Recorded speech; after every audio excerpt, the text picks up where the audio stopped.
NOBODIES. And I'm not even drinking. It's just so that he can do this again. See, I do that kind of shit on purpose. So Sheila just watched Josh to go near the chest again. No, I'm just kidding. Clip. Now you have it's like blackmail. You're like, now I got him in my pocket. Thank you, Josh. Yeah, I think that's buddy. Good. So, okay, where are we? Josh, got any questions? I have a lot of them. Okay, go for it. What size are they? Oh, my boobs? Yeah. I thought we were still in that. Okay. Wow, I just got distracted. My hands were so close. Sorry, Josh and Jeremy. Oh, God. Oh, thank God, the boys. I don't know if they show up in my show. They're used to Mom. They're like, I'm just kidding. Oh, man. That was probably one of my best singers so far. I love it. Yeah, I actually, let me think about questions. So when I was going into this, I have only known you through folklore and mainly from Cinda. But then when we brought you up last night, people are like, oh yeah, I remember Psychic Sheila's Sugar Shack. And so I just it's so weird because I'm pretty much me this way all the time. Mm-hmm. And so my comfortability around a lot of people I don't meet is still pretty high. Right. And so sometimes it does get me in trouble because I'll say, I'll say pussy around the wrong person, right. Or I'll, whatever. And people are like, Josh, you read the room, buddy, and so sometimes that does happen, but and I've been bartending for a long time, which I think helped teach me this, but I just have learned to be very authentically me, and I just blast it. And then when people appreciate it, we resonate. When people don't, we don't, Right. And that's what I appreciate about you is you're just 100% you. Just me. And, but you have to she be. already kind of told me who you were, so I was like, oh, this is already going to be great, but I didn't know as much as I know now. So to find out that you were you're doing this big podcasting. I didn't know you were in broadcasting. I didn't know you were in media at all. Yeah. So and I think there's going to be a lot that I can learn from you. So what I'm excited to do this adventure with you. I'm very happy to help in this. I want us to make it successful. Yeah, collaboration for all of us. Well, and that was one of the things, speaking of collaborations, that was one of the things that drew me into podcasting because I'm an artist through and through for the most part. I've played music. Right. I actually have never done visual or writing, art, drawing, painting.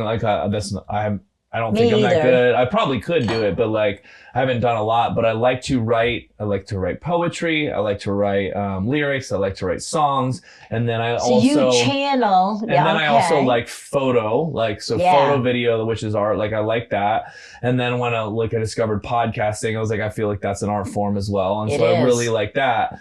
One of the things that frustrates me about some of the artist communities, music, not so much. I always felt people were pretty appreciative of each other in music. Right. But when I started taking photos, I felt like people were very, this is mine. And they're fighting each other.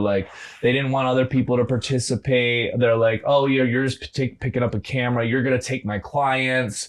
So it became a lack mindset. It's in everything. But what I loved about podcasting is it was collaborative by nature. Right. And so it's just you have to, the whole thing is we talk to each other. We bring each other in on these things. And, it seemed from the outside world, podcasters are so sharing. They're but they're really not. I take it back. Even that's going to have its, so. You'll have some people that. Because when cheers, by the way. I just took some Advil and I accidentally chased it or swallowed vodka instead of water. Oh, you found that bottle. It's not water. I was like, it was not water. That was not water. Yeah, I almost poured that back in the thing. I was like, I'm gonna make this mistake sometime. Yeah, I did. Ooh. I'm gonna sit this Well, shot I'm gonna out, take though. the shot. Okay. Cheers. Okay, yeah. So sorry with the collaboration. Well, so you see this. Podcasting, Business yeah. are starting to even work within each other. Like, hey, you know, put your business inside my business, vice versa, you know, or like we're talking, hey, let's take the shows. I think more and more people want to think like this, but I always remind everyone, because I like to be positive, okay? I can tell. But one thing I want to say to you, was letting you finish because I am a talker. So we know now, I'm not making this up. Actually, my daughter brought it to my attention. The highest frequency that Love. that's what I thought. Is not? Nope. Continue. You're going to love it because you just said it. Are you ready? Authenticity. Okay. Then love. No way. Fucking A. I loved it. So that's when I sat back, just hear me out, because you just said it to me. And I said, so that's how Trump won. He is who he is. Yeah, he's That's it. 1,000% himself. And that's a highest frequency you can be. Huh.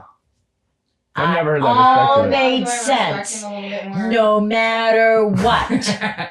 No, Yeah. because thought's alive. Yeah. And so you've got humans hating this human. But you, And then you have also really humans- loving.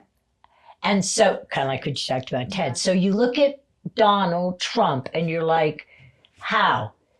I'm going to ask you, was the woman running for presidency, did you feel she was authentic? Not at all. Yeah. That, So what that's very, won? very good. Forget point. the humans. What were people drawn to? Well, and that's what's- the authenticity. And that is a very astute point because, like, in politics, most people are liars, but you're like, who is more believable? Do That's like like do the I really presidential debates are so believe you or not?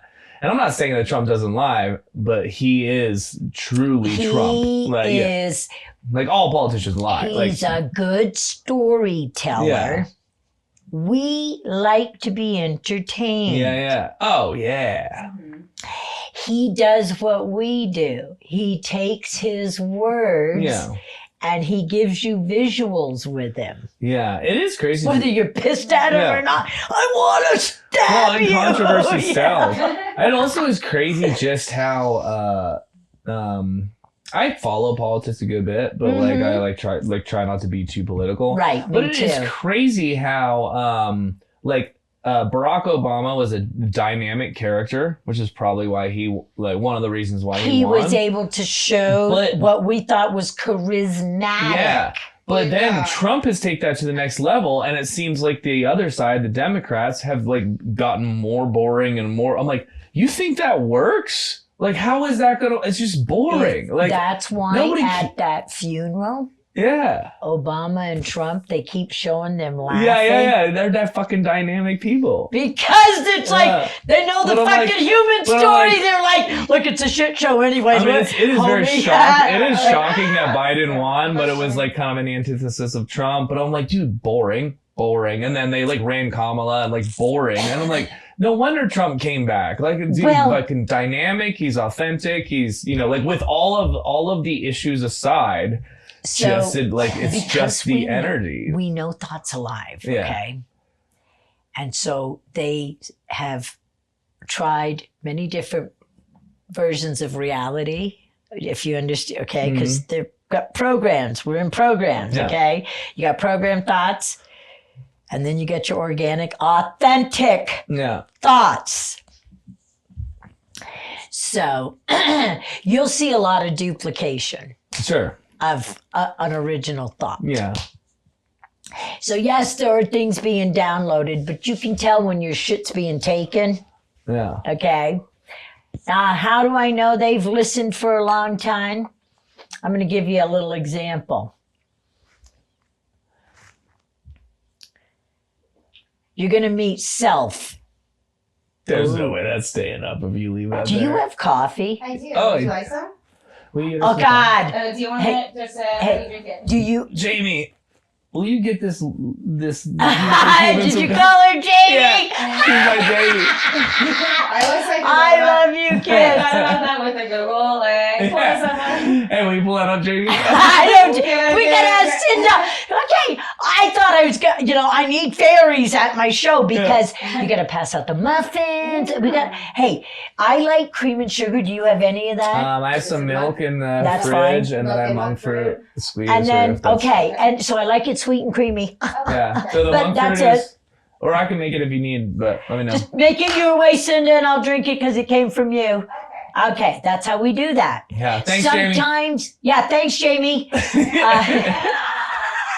It's so funny because coming in here, I go, I need you to be my Jamie. Yeah, And I you're love like, that you know that reference because I was like Rogan is like my idol when in like podcasting, but also Okay, well, like I listen, love white this boy, man. I'm about to say something.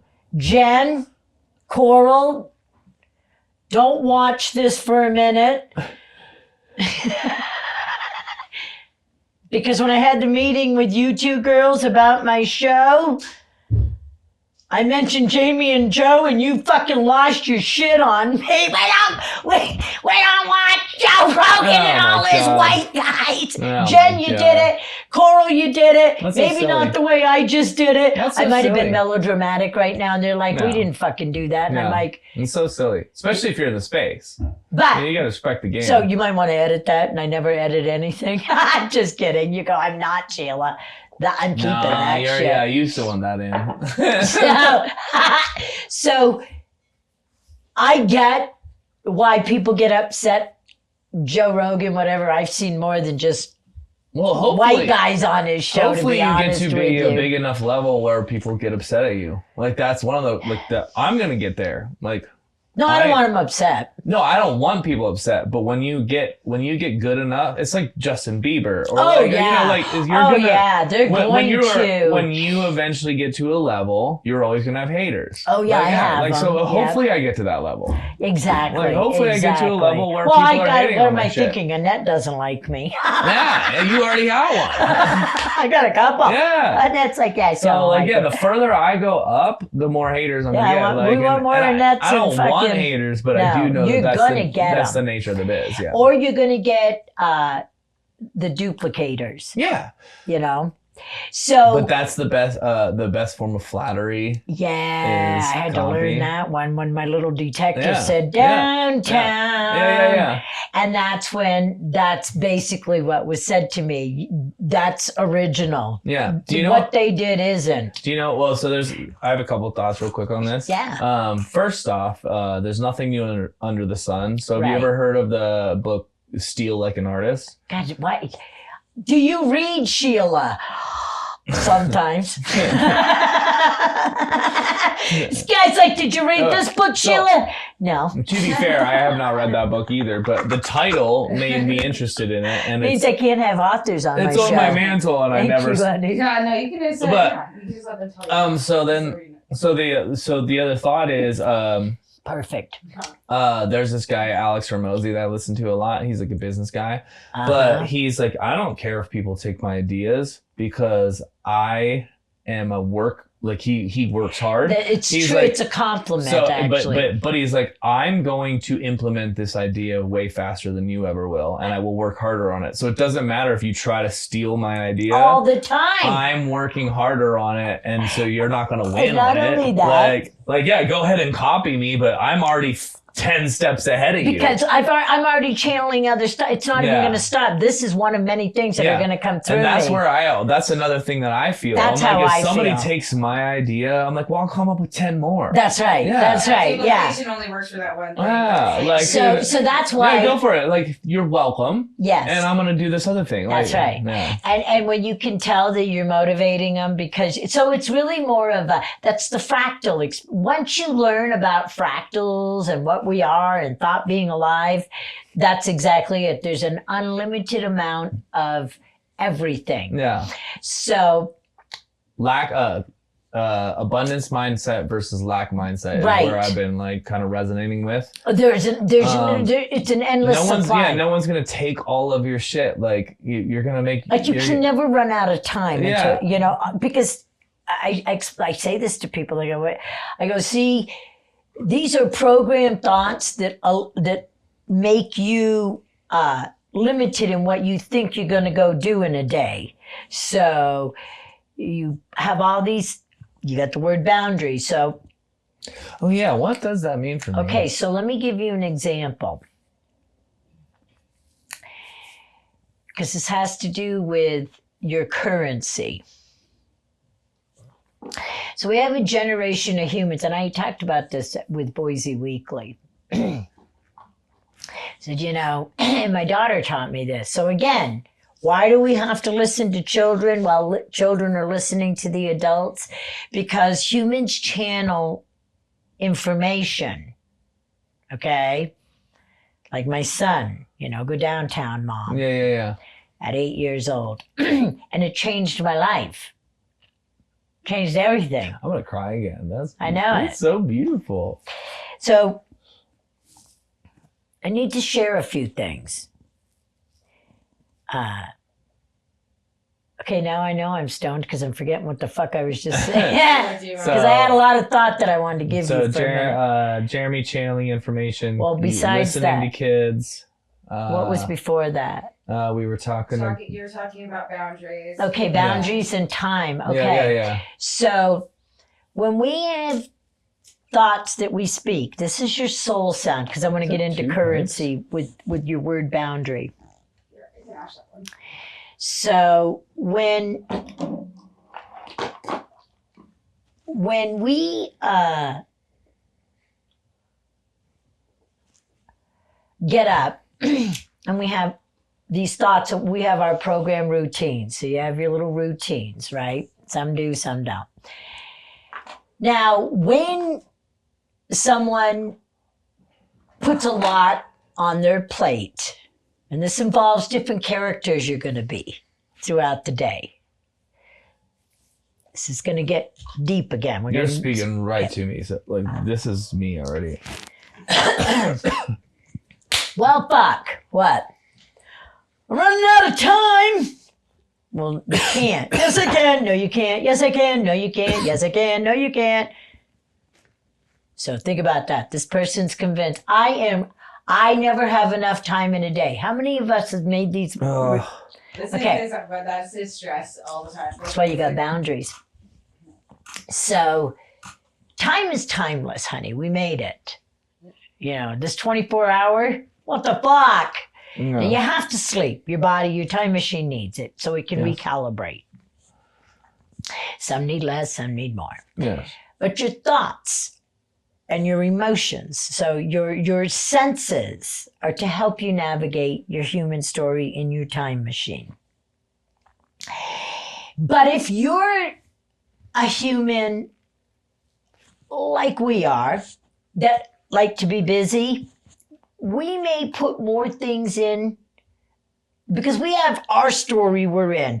I'm going to go do this. I want to do that. I'm going to go hang out with this. I'm going to go do that. Oh, hold on. We have characters that we are. Characters within characters within characters. I'm no longer the sister character to two male brothers because they're gone. I'm no longer the daughter character because Bob and Sandy are no longer here. Those were like identities that... So this was back when I was 25. I'm going back in time again. Yeah. When my brother, the first one that we cleaned his body. Yes. I'm going to take you back to the church. Here we go. We're going back. Bing, bing. Time machine. Bada boom. Bop, boo. And so kicking cans. No, I won't. Cut that part out. That was what we play on the street. You ever play kicking the can? Yeah. Do I kick that game down the road, essentially?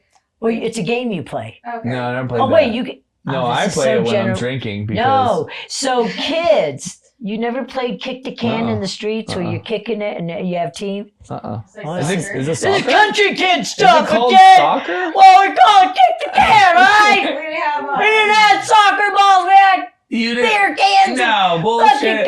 No. Even in Africa, like the reason why most developing I was countries. kidding. No, Kick the can. Look at it. Bro, Google it, Jamie. The reason why, like, if you guys were kicking cans, you were not ingenuitive enough because. Well, yeah, we were.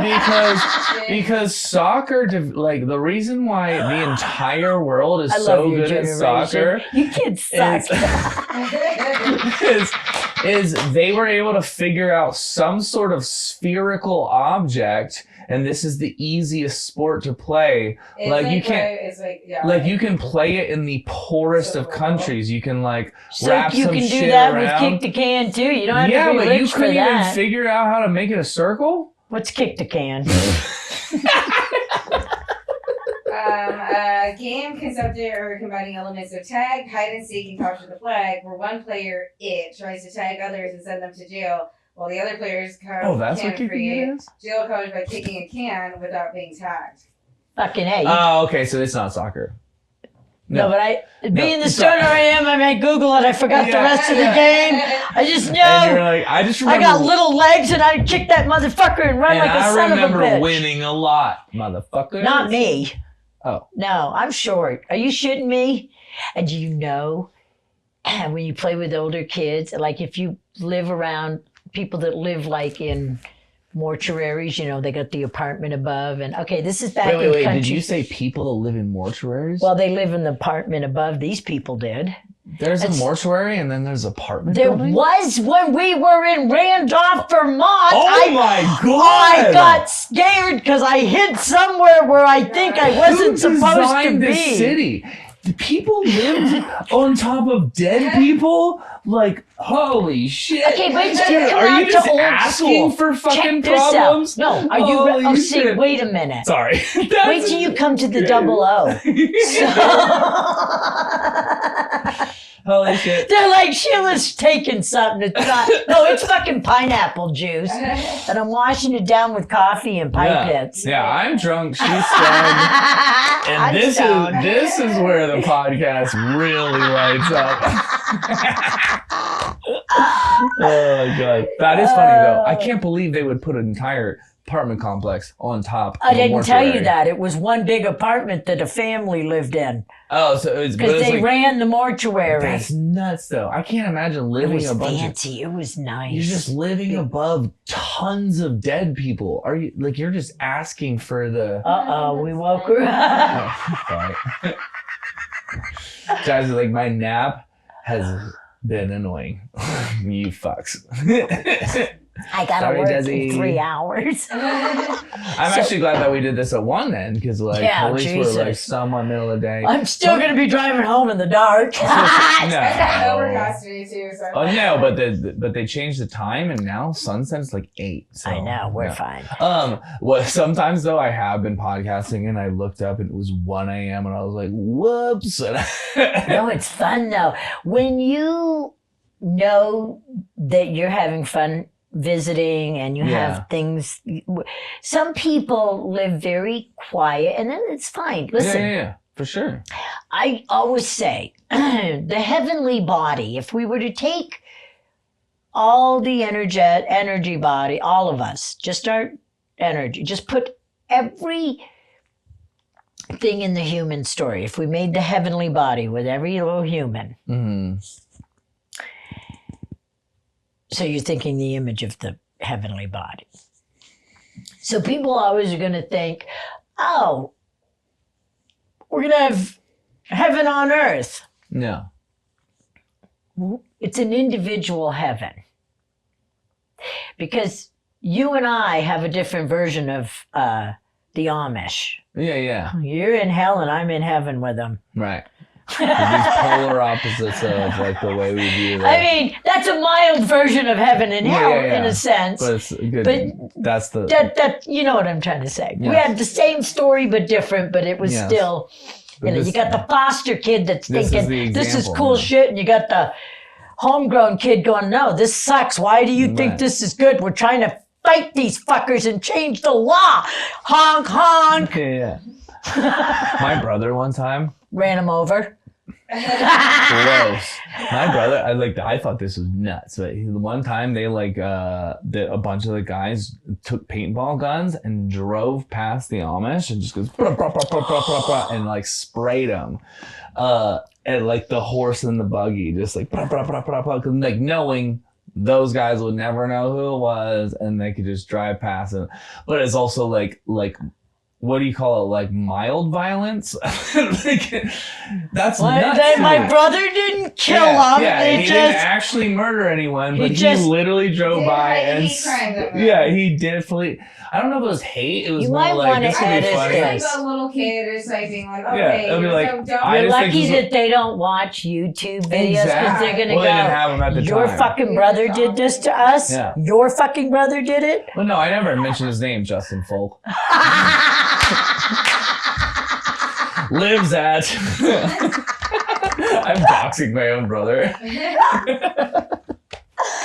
Imagine like 10 years from now, I like get. Yeah, this just stays. No, 10 years from now, I get like to a point where I have like, say, I don't know, 1 million followers. Like that's the first level. I love it. And then all of a sudden, some Amish boy is, because they can't have it in the fucking house, but he's like on the. They let him out in the world. No, he's just scrolling. Well, maybe he tried to come back, but he's sneaking phone usage on the, and he has it in the barn. And then he's sitting up in the he's sitting there and he's just like scrolling, and some clip comes out, and I was just telling the story. He was like, dude, I lived in Lewistown, Pennsylvania, and I fucking got paintballed. And then he's just like, it's going down. I think he's telling me some about parallel that. reality. And then this is fucking happening. And then I just doxed my own brother, and then that's it. then they come back with their own real guns. Yeah, and then sorry, Justin, you're dead. Are you gonna have them cremated or? I think cremation because. Okay, wait. Did we just have your brother knocked off by the Amish? Yes. I mean, I just told you I didn't know if my own family was knocking each other off, and then we were just reaping the rewards. I don't know. I'm kidding.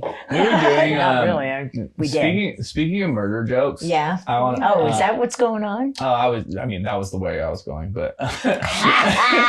So I told this story one other time, but I think it's about this time level of like nobody heard it before, so I'm gonna tell it again. Okay, I gotta get stoned on this. My sister and I grew up in this family of 5 kind of culty little church. Family of 5. My dad, we grew up on a farm, and it's this like little rural, like our next house. Yeah. Our next house was about a mile down the road. You were the fresh air kids. No, we were the accidents. You were the accidents, and then they went into the inner cities for the less fortunate children. Look how nice we are. No. And we taught them how to till the land. I don't think they would ever have. No, your parents wouldn't do that? I don't think mine did. Yeah, I don't think they Remember, would. I come from those people. I don't think they would let other people come into their house. They may have just kept them on the property to till it. From their loins. Yeah. I don't know really though. Maybe. Look up, hey Jamie. What's a fresh air kid? Eddie Murphy knows. Oh yeah, I just learned that today. I'm so excited. That's a good fucking term. Yeah, sure. Like foster kid. They teach you how to clean their houses, and but the fresh air kids get to. That's a better branding. It really is. Yeah, the one foster family I had, they had adopted Skippy, and he did knock me down the stairs for this one, but it's okay. Hey, I took it like a champ. I polished that fucking stair railing. I knew how to grab it. But Skippy and I fought because he knew he was adopted, and I knew I was a foster kid, and he goes, well, at least they adopted me, and I said, at least my family's fighting for me and want me. Yeah. Boom! Down the stairs. Oh my God. Then it's like, God, I forgot I was standing near the stairs when I said that. That's all ground for gonna talk shit. Yeah. Be on ground level. Yeah. Fucking Skippy. Fresh Air Kid refers to a child typically from New York City who participates in the Fresh Air Funds programs, which provide free summer experiences and year-round opportunities for children from underserved communities. They didn't mention farms? Summer camps and friendly towns programs. I'm like, I swear to God, I fucking grew up Eddie Murphy. They don't mention friendly small towns. They call it, okay. They called it Friendly Towns Programs.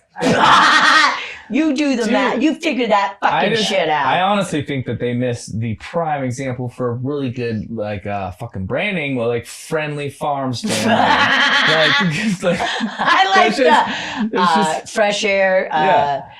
Parks. No, camps. Yeah. What kind of camps? Dude, do you guys? The kind that keep children in the woods.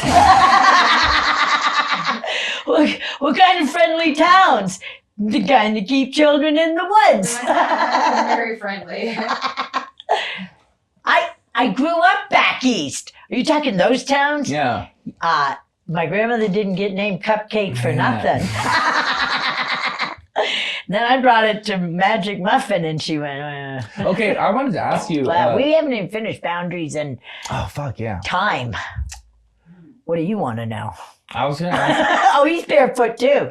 Yeah. Oh yeah. Dude, you gotta. Yeah. Vibe attracts vibe. I wanted to ask you. I can't explain to the man I live with. My roommate's gonna go. You said you were working. I said I got a job to do. That's what I said. I would just be like, being alive is work. So It is. Yeah. I'm out to save myself. Yeah. I thought I'd say the world, but I think the world's fine. When people go, the world's fucked up, I go, yeah, I beg to differ. I think it's fine. But it's very colorful, a little scary. Goes back to the heavenly body.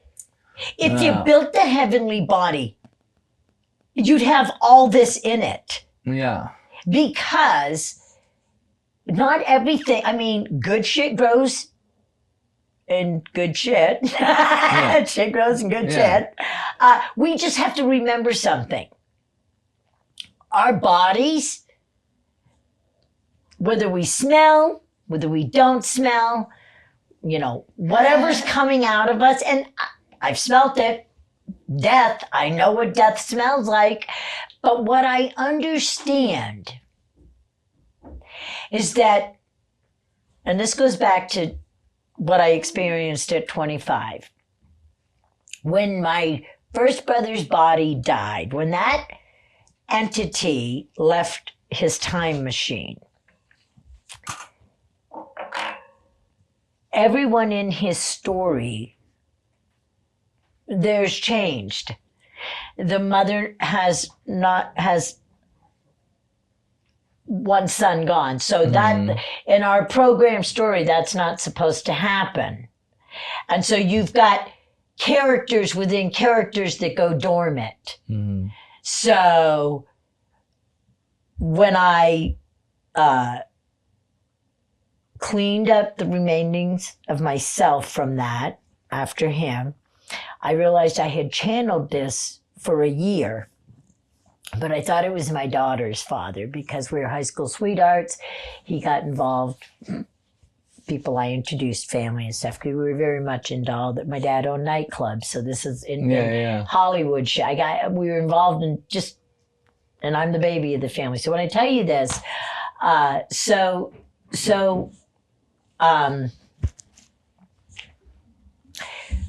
I kept getting these visions that my daughter's father, I was going to get the phone call. I could see me washing what I thought was dry blood. I kept asking her father, please don't OD on me or something. Yeah. Try to get help. We kept trying to get him help.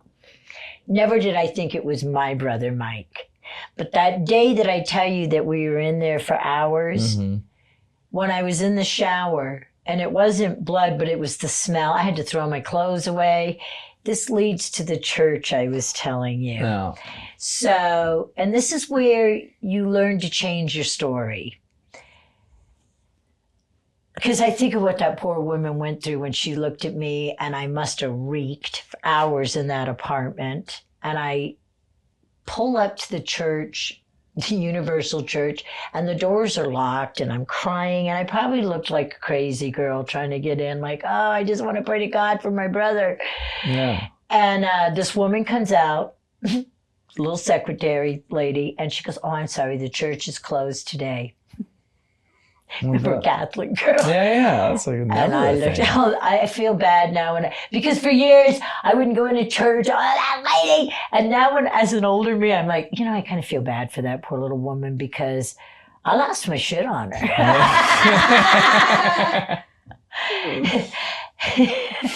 And I said, "You're gonna open the door? I have a dead brother." And she said, "I said, well, you know what I'm gonna do?" I started pounding on my hood of my car.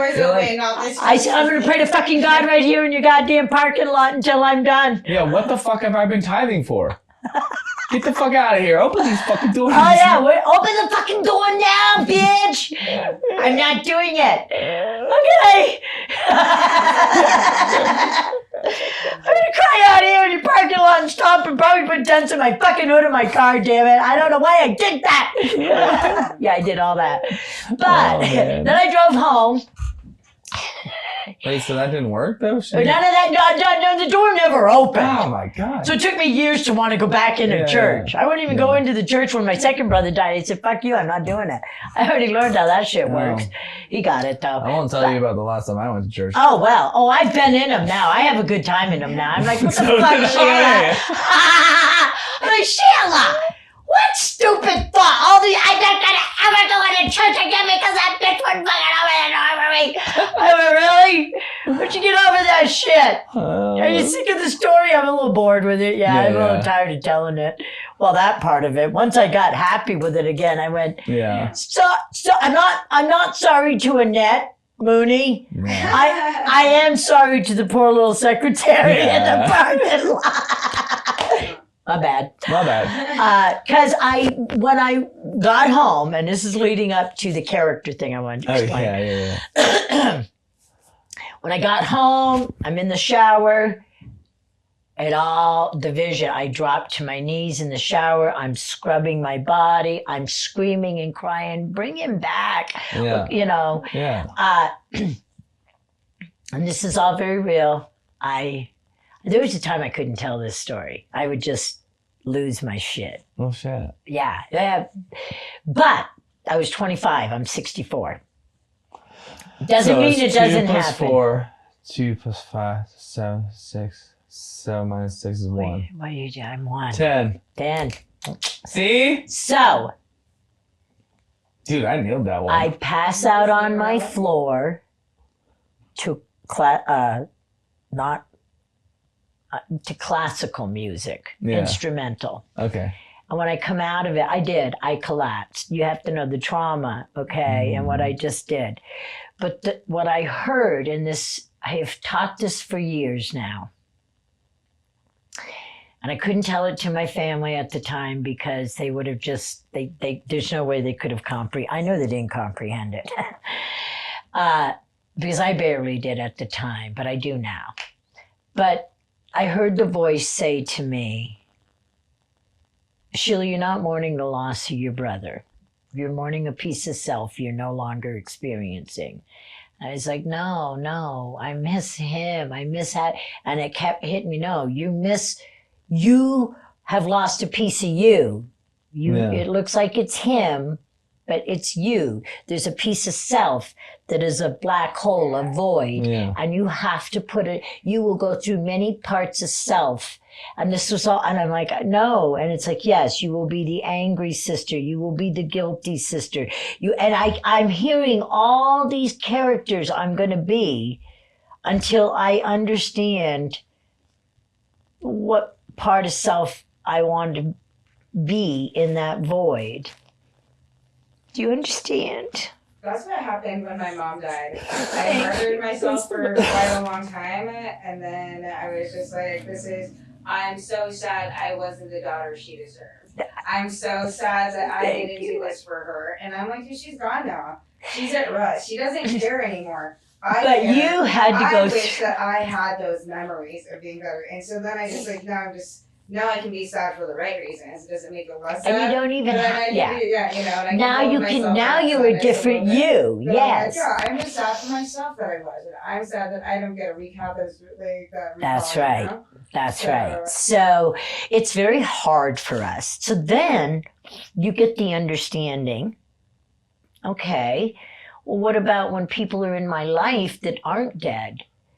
That changes your character again. The lover character, this character, that character. So you start seeing the human story differently when you understand that people and characters within the human vessel, you're changing yourself. You die and live all the time. You will no longer be the infant Josh. You will no longer be the little boy Josh, but they're in you.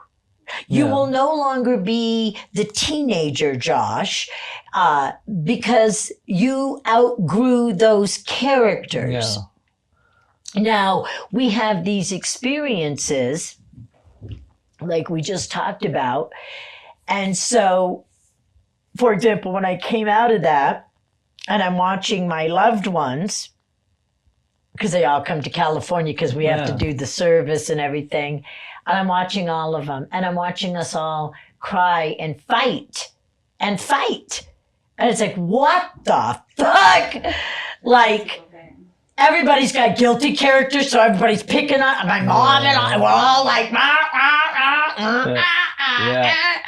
and I kept hearing my own voice now. Remember, this is what you woke up hearing, Sheila. God showed you this. God showed you that. Because I fell right into my characters just like her, you know, and my brother left me as beneficiary, and I'm like, oh God, now I'm the guilty. I'm like, a lot of paperwork and shit. I didn't want to do all that either. I'm like, fuck, I hate paperwork. You have to do all if you're the beneficiary, then you have to take care of all the entire state. That sucks. That's probably why I have to pay so much. I love it. So when we hear our stories, and someone else has had our stories, other parents have died, other siblings have died, and then you look and you hear someone go, yeah, my life is ruined since they died, and it's like, what? It's like, it's like that's a character you're stuck in then. You're stuck in that character in the black hole, the void, because you don't have to be that. That's the character you've chose to stay in. And then back to the conversations we had earlier when you then talk about your own view on that character. You're like, I'm this, and you keep speaking it over your life, and you're like, you're perpetuating that thought instead of fucking killing the thought. Yeah. So some thoughts, some characters, you got to kill them down. You got to bring it down so that new pieces of self can grow. Yeah. So boundaries. God, your attention to bringing it back. That's just because, so that's so good. I fucked up a few times during things and God damn it. Boundaries. Okay. Take a puff on that. Then watch, I go, what the fuck were we just talking about? Oh, so good. Just drops it back into the word. So, so there's a reason I went to the 25-year-old and the death of the character. So what's going to happen now with your word boundaries? You start looking at where self is being given away. Mm-hmm. Your currency, your energy. Okay. So we have a generation or two above you kids saying, oh, fucking generation, they don't like to work. Yeah. They don't think they're getting paid. They don't even think $15 is enough. It's not. What? It's not. Well, I didn't make that. You also didn't value your currency. What? They're my age. Yeah, well, they know that, you tell them, hey, you're going to sign this paper that says you're going to work for $14, $15 an hour. Yeah. That's good pay. No, it's not, because they have to give that much energy, currency. The energy exchange is not equal. Yeah. What? Well, it is. No, it's not. Well, they're only fucking. I did. Oh, so So they should get paid more to bag or fucking ring me up. Yeah.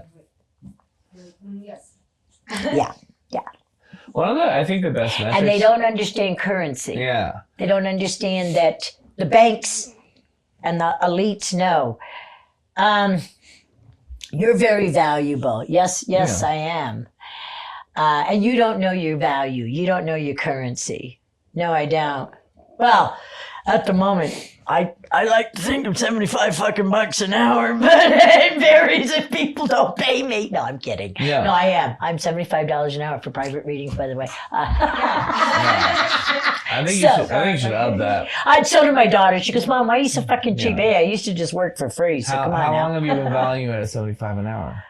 Oh, jeez. Okay, now we're in class. Okay, you know what? This is for the general. Let me offer some advice now. Okay, thank you. I love it. I'm just kidding. I've never known how to value myself. God, I was taking this. I was trying to just. Serious. I wanted you to say a number, and I was hoping that I could steal from that number, and then Oh, you were trying to. price point in. Sheila, you didn't get Because I was like, let me get a little inside information on how to value yourself in business. Holy fuck! Well, so this is what we're doing. So you and I, even now. What's that number though? Huh? Sheila whispered that. Well, I'll tell you, okay, now I'm jumping again. So things that I believe in. Boycotting and bartering, okay, which I talked about with Boise Weekly. Why? Because bartering has always been around. We're bartering. Yeah. We're talking about, we know we want to bring in currency that we're both getting, but we have to see what the hard cost is versus the soft cost. Service versus equipment, things we have to bring, Yeah. And time. They're like you're breaking it down very simply and the exchange. It's of real time fucking and energy. practical problem solved here, man. Because it's pretty fucking simple. It's pretty fucking simple, kids. Water or water? What? Water or water? We water in here. We park the car. You didn't see it. I had to park my car, catty corner, Kitty corner. parallel. And there was a girl in front of me having to park a truck. Yes. And she did it before me. I was still slowly doing it. And I rolled my window down right out here. And I said, hey, you done did that good. She goes, I've been doing it for a couple of years now. I was still trying to park. I go, she goes, you got it. You're almost, yeah, I am. I just wanted you to know. Are you parallel on the right or the left? I'm over there. But when you pull in. Hey, we're not getting technical. I'm trying to tell you a story. All I'm saying is your neighbor's girlfriend, they probably got laid just now. Because we all fucking were happy when her TV's out there. Yeah. I'm realizing because he's watching, I'm like, oh, she's getting like, oh, I see. Oh, 2 years. Oh, he's kept her around for a couple of years again. I'm getting all this. Because she has been parking that fucking truck out here for 2 goddamn years. It's a white one. I want you to see it. You're going to know it's your neighbor getting laid. I know his girlfriend now because I rolled my window down. That's what I'm trying to tell you kids. I did this in front of you. You done did it good. How am I doing? I want to hit the car behind me. She goes, you got this. And that's how I met your neighbors. So you can meet, when people come to me and go, I'm lonely, Sheila. And I go, oh, that sucks. Why? Yeah. I don't know where to meet people. I go, do you know how many motherfuckers are on the fucking planet right now? How can you not meet someone? I don't know how. Yeah. I say, you know what you do? You roll your fucking window down and go, hey, you done did it good. You done did it good. And they go, what? They go, yeah. You look good, you smell good, and you parked your fucking car like a champ. My name's Sheila. Oh my God. Is that your boyfriend? I've been here for 2 years parking my truck. I don't want out there. No. I'm like, fuck. This is good. I should have my business cards on me. Yeah, see? Want me to do ya? So I want to So do this thing. boundaries. I want to do this thing What? where you I want to get a tattoo of a QR code. And Really? then so in these moments, so Elon's gonna fucking love this. So QR codes, you just scan it. You, Even when it doesn't work, move I get your nauseous. you move your phone over, and what you do is you focus it. I'm gonna be dead when this comes alive. No, I don't bro. want this thought. This is so good. You can just What? This is so good. So then it just brings me. It's like my website. No, I don't want it. No, No. I want it. I know. You No, can no, have no, it. no, yeah. This isn't for You you. want? Oh, good. This Okay. is for me. Woo! No. I thought you were gonna spray fucking bug spray on me or something. No. Okay, what? This is for me. Okay. A But I tattoo do that's have your some barcode. Kool-Aid in the fridge. So, if you want that. I need this. Oh God! I gotta drive home. Oh, yeah. What time is it? Where you going, Sheila? I don't To wanna the have to drive it double. dark. No, don't worry about me. Don't worry. I told you when I texted you. I can do it at 5. Yeah. I come from Ontario. Okay.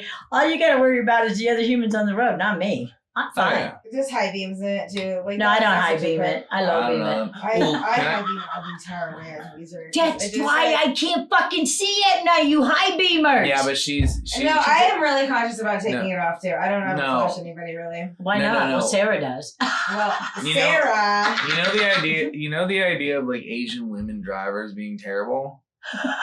It like I they- love her they face. mo- Look like- why didn't we get that Well, yeah, shot? see, the God dang it. picture is why people are worried. High beamers, and like, just like fucking. I thought swinging you talking about her around. chi-chis, okay? I high beam it. I'm like, yeah, I low beam it, all right, babe?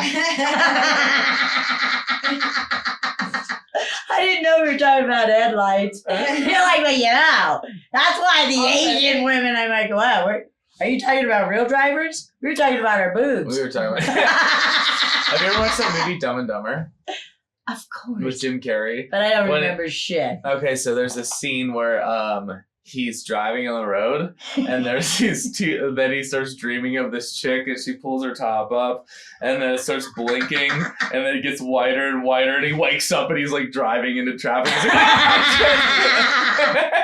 It's just like high beaming. So good. There you go. I love it. See? It goes right back to a fresh air kid. See, everything has a good meaning to it. Yeah. Yeah. So boundaries. So the thing what's going on with you is you like being a team player, Josh. This is what I'm getting. And so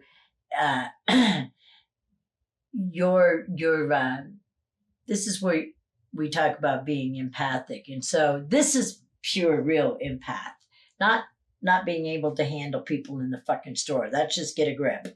Okay, like you said, get a grip. Make them backdrop, people. Unless you fucking stare at them and make them interact like I did your neighbor, you know what? They don't even know you exist. Yeah. Okay? It's about the shit. Like, So, but What do they call those? Like computer character players? yeah, those people Non- too. Non-player characters. That's they're all on NPCs. Earth. They're on Earth. They're NPCs. They are NPCs. They are. See, now you're a new generation. You're like, no, Sheila, they're not backdroppers. They're NPCs. Yeah. It's a new name for the same problem. Jesus Christ. Jesus. So Joseph and Mary. that's right. That's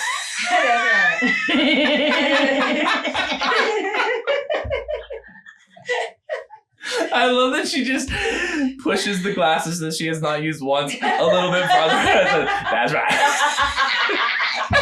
I forgot. Because I haven't pulled out my toys. I don't even need Oh the my fucking God. thing. And then it's my hairdo. So Sorry. So we go to the currency, and that's really where you feel like you're running out of time because and I'm very grateful that you were even responsive to me. but that's where you're going to learn boundaries, because then someone wants you over here and then someone wants you over there. And so there it is. the character exactly you are counterpart them, be it the son, the brother, the best friend, the roommate, for example, and you picked me up. The guy I rent from, my buddy, his disabled child needed to be dropped. It was logical for me to drop him off on the way here, and for him to take his big truck, right? Or his mom, the son's mom, to go just drop him off. But that took a piece of currency and time. Yes. It wasn't just stopping my vehicle. It was getting out, pulling stuff out, visiting a second, right? So you don't think about that. You think, I'm just dropping him off, or, I'm just, and you are, and there's nothing wrong with it. But when you realize, oh, my currency. So people will hate their jobs because they're burnt out because they've given more currency than they're receiving currency. Yeah. Or like they said, this juice is not worth the squeeze. Exactly. And that's what the conscious shift that's happening right now. It's not that there's a generation of humans that are lazy or that don't want to work. Humans are very productive creatures. We love, we create, we invent. It's never going to stop. And the human story won't stop, but I will say something. So that goes with your boundaries. It's just a matter of you really deciding how much you give a fuck what other people think. Well, that is... I know.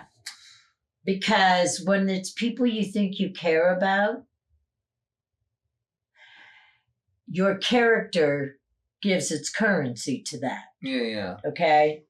So can I ask you, because so the part that hit home for me was, I talked to Cindy about this a lot, where I'm like, I want to be, like, I'm a yes man.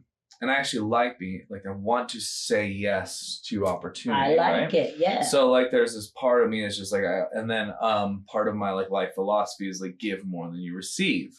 And I've only learned that in the last, like, 8 years. And, like, I've talked about this before, but, like, my brother is very generous, and he was, like, always helped me out. And I was like, why the fuck are you not more generous? And so I've had some friends being like, and so I start to feel this feeling. I'm like, dude, you need to give more than you receive. And so then I will lean into generosity, especially with time, and like, just like, yeah, I want to do this. I want to help this person.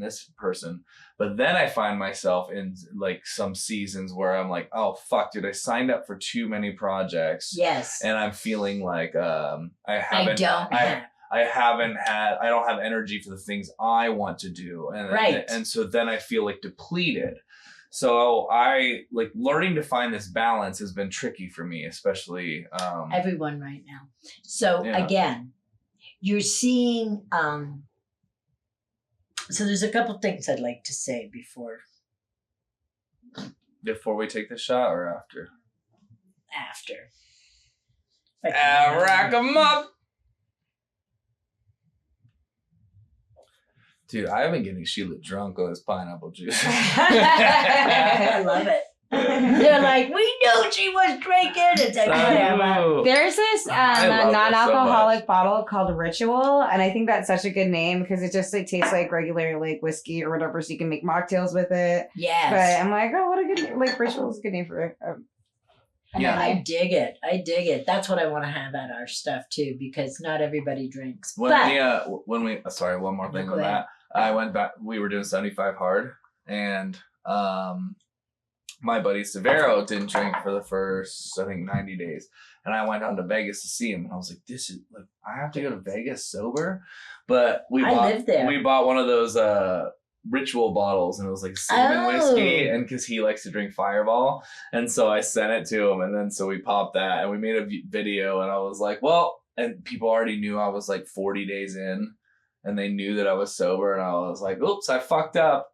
And then we took this shot, and then I showed it was like a non-alcoholic thing. I love it. And yeah, it was pretty funny. I like that. Yeah. Because I think that's the other thing that's a conscious shift. So again, thought being alive, you kind of have to really start paying attention to what your collective agreement thoughts are, but what you're actually experiencing in your own individual thoughts all the time. That's where your pure truth is of what you believe in, unless you're like really stuck in that program thought because that's your identity. You know what I'm saying? So when it comes to, like, for example, I had channeled this with a group of women in the 90s, which kind of blows me away that we're just now finally, they said it different than I did then. They call it the collapsing of the human story. I saw it when I got the vision and I heard it. This is more of a universal channeling. I saw the contraction of the human story, the same as the collapse, but the way, we'll say God or whatever gave it to me to give to this group of people I was talking to, it was shown to me that everything expands and contracts. Doors, our bodies, everything. Okay? Balls. And okay. It's got in my head again. I don't know how. Josh is good. I usually say that. I swear to fucking God. I usually say, men, even your asses contract, because women don't just have contractions. Men do too. Okay, so you did it. Josh, you had another psychic. They call me Psychic Josh. Yeah, I know Sheila's thinking about an asshole, but she's not saying it. This is true, Josh. This is true. I was feeling asshole energy. You're right. I usually say with the heavenly body, hey, it's got an asshole, so some people are going to be assholes on Earth. It's okay. We need them, okay? Release. But what I want to say, when I saw, getting all serious, you know, we're talking about contraction and expansion. So, there's been civilizations that have died. We have them doing it right now that are collapsing. Now, I have argued many of times with people that say to me, the world's overpopulated. I'm like, bull fucking shit. It is not overpopulated. It is, and it's still, nope. Because God showed me. And now they're fucking saying it. And I'm like, boom shakalaka. I knew it.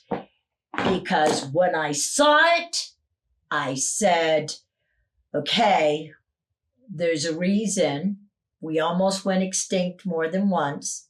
So we multiplied ourselves. So we think there's an overabundance of us for the contraction I saw. And so when I start telling humans, listen, I'm telling you, I may not see it in my lifetime, although I don't know if it was Jeremy or someone else who said, oh, you probably will, because there are civilizations that are collapsing. Yeah, it's happening now, and there's like all the solar flares and everything. So I said this years ago, and people thought I was, that's why they used to call me Crazy Psychic Sheila, because I would say these things, like on the radio, like, okay, so the human population, the story's contracting. What do you mean it's contracting? That seems redundancy, though, like to say crazy and psychic, because I thought they were the same word. They are. See? I think that was silly of them. But, you know, they don't know it. See? Exactly. Now everybody thinks they're crazy and they're calling it mental illness. And you know what I say? I get paid to be mental. Yeah, we get disability. Oh, you can pay me some of that if you want me to. Dude, that's so interesting, though. I'm telling you. It's like, Sheila, you're fucking crazy. Yeah, well, you know what? You're mental. And I get paid to be just like you. Yeah, exactly. It's like you're paying me right now. It's currencies. Yeah, currencies. Currency exchange, bitch. Yep.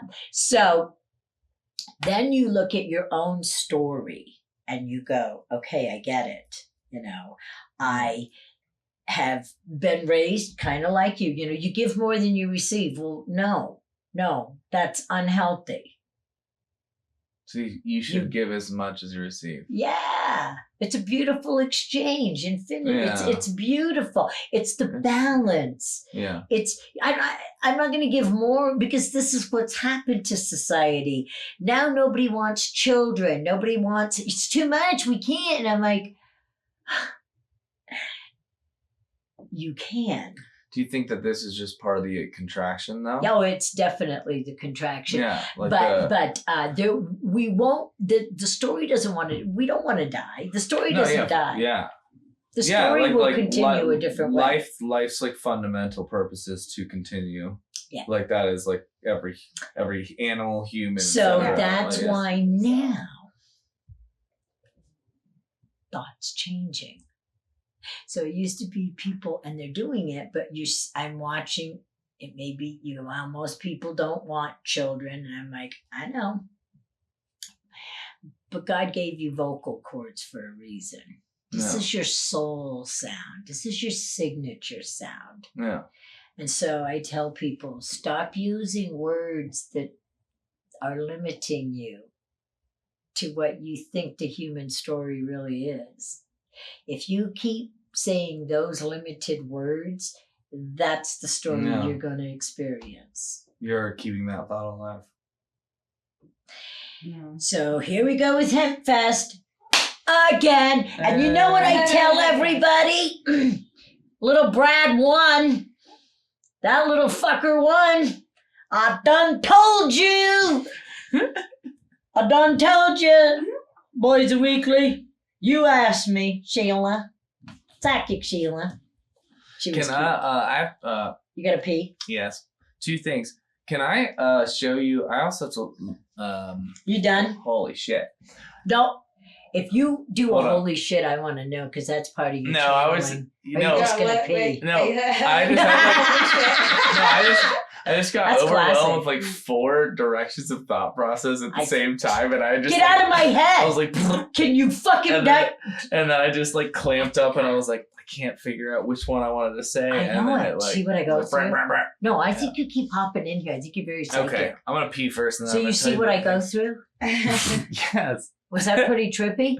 Yeah. Well, so and like I'm So you gotta pretty pick one ADD, sometimes. Yeah. but Did you catch that though?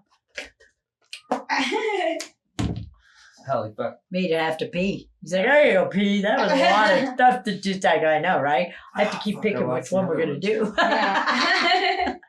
Okay, Josh. So, clapping's good. Yeah. See, now we can sync those audios. That's what that's for. And when you clap, it's supposed to be magical. That's why Hollywood brought clapping in. Really? They say Hollywood, the name came from the holly tree, magic. Holly, the holly tree. The magicians used the holly tree. Look up, Jamie, look up holly tree. Yeah. I always thought that Jews always knew how to do magic. I was like, I mean, like they created like Jesus, like magic. See? And they just saved the world. Is that what you think? Wait, is Jesus Jewish? I don't know. I can't remember. Well, this is interesting because we have many different Jesuses, I think, out there. Because people say, well, no, he's this, no, he's that. Oh, well, so I grew up Protestant. So, like Jesus, the Son of God. Yeah. Mary Magdalene. That's right. No, wait. That was Mary. Mary Magdalene. Mary, the mother of Jesus. That's what that it was. Was sacrilege, what I just did. Yeah. Holy shit, what if Mary Magdalene actually... Oh, no, wait. That was his whole...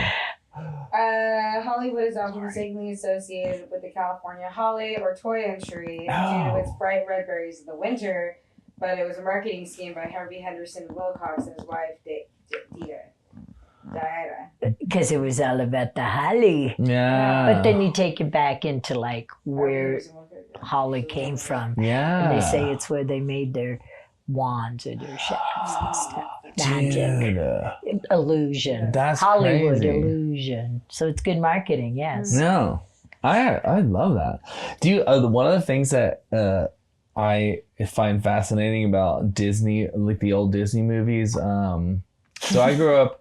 There was this guy that was my teacher, or I think he was like 6th and 7th grade. But he had this whole like class about how Disney was bad, and he used to like a lot of the students would go home and like burn their fucking Disney DVDs and stuff. But so he would find like all the occultism in Disney, or like his points to the occult. And then one of the things that people found was like those little sex things that happen. Yes. So for example, in The Lion King, the like things float and they spell sex. Yeah, and then there is is like a fucking dick. Yeah, so there's I seen it on a show recently. And the priest, it's a new one. The priest has a boner. Yeah. In The Little Mermaid, when he's like marrying him, he has like a big erection, and so he would use that as a reason why like Hollywood is trying to infiltrate like your Christian minds. And what I discovered recently, which also makes more sense, is it's just a bunch of nerdy fucking geeks that work animation in Hollywood, and they were just like, dude, I want to like make a boner in here, see if anybody will see it. And then like they try to hide these little Easter eggs. And once I realized that, I was like, oh, you guys are just a bunch of pervs. Just a bunch of pervs. What are you?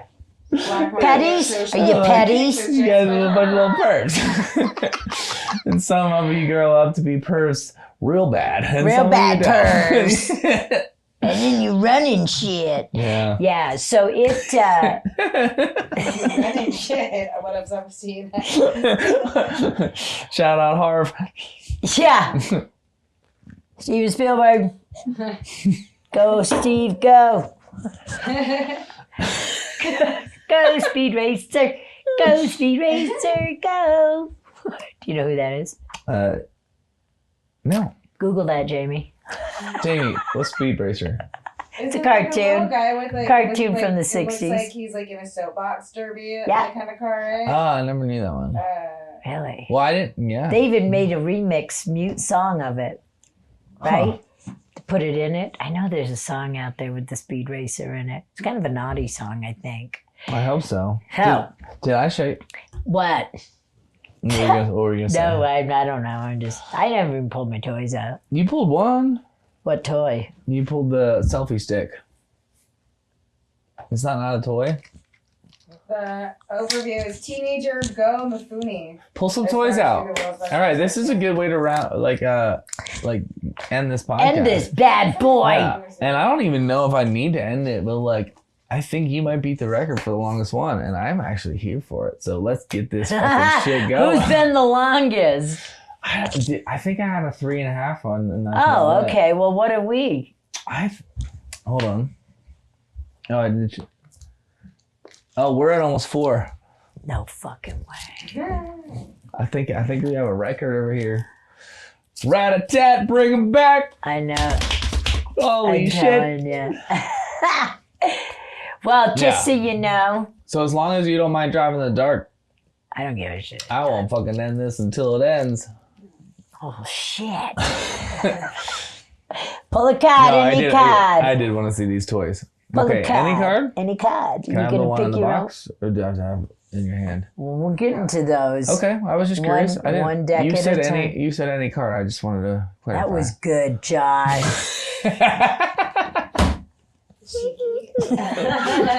Oh, so these cards. These cards. One card. One card at a time.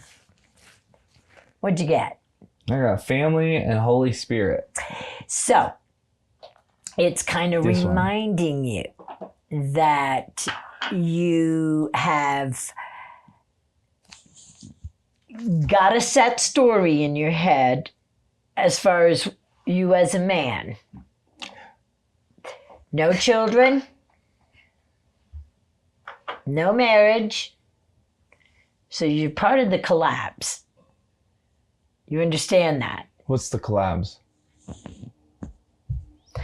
Your asshole contracts. Yes. Okay, Cinder, what part did we miss in this frickin' story about contraction, expansion, and the collapsing of the human story? Because nobody's I'm part of the collapse. I thought you said collabs. Oh, that too. But that, Yeah, ghosts? Oh, goes together.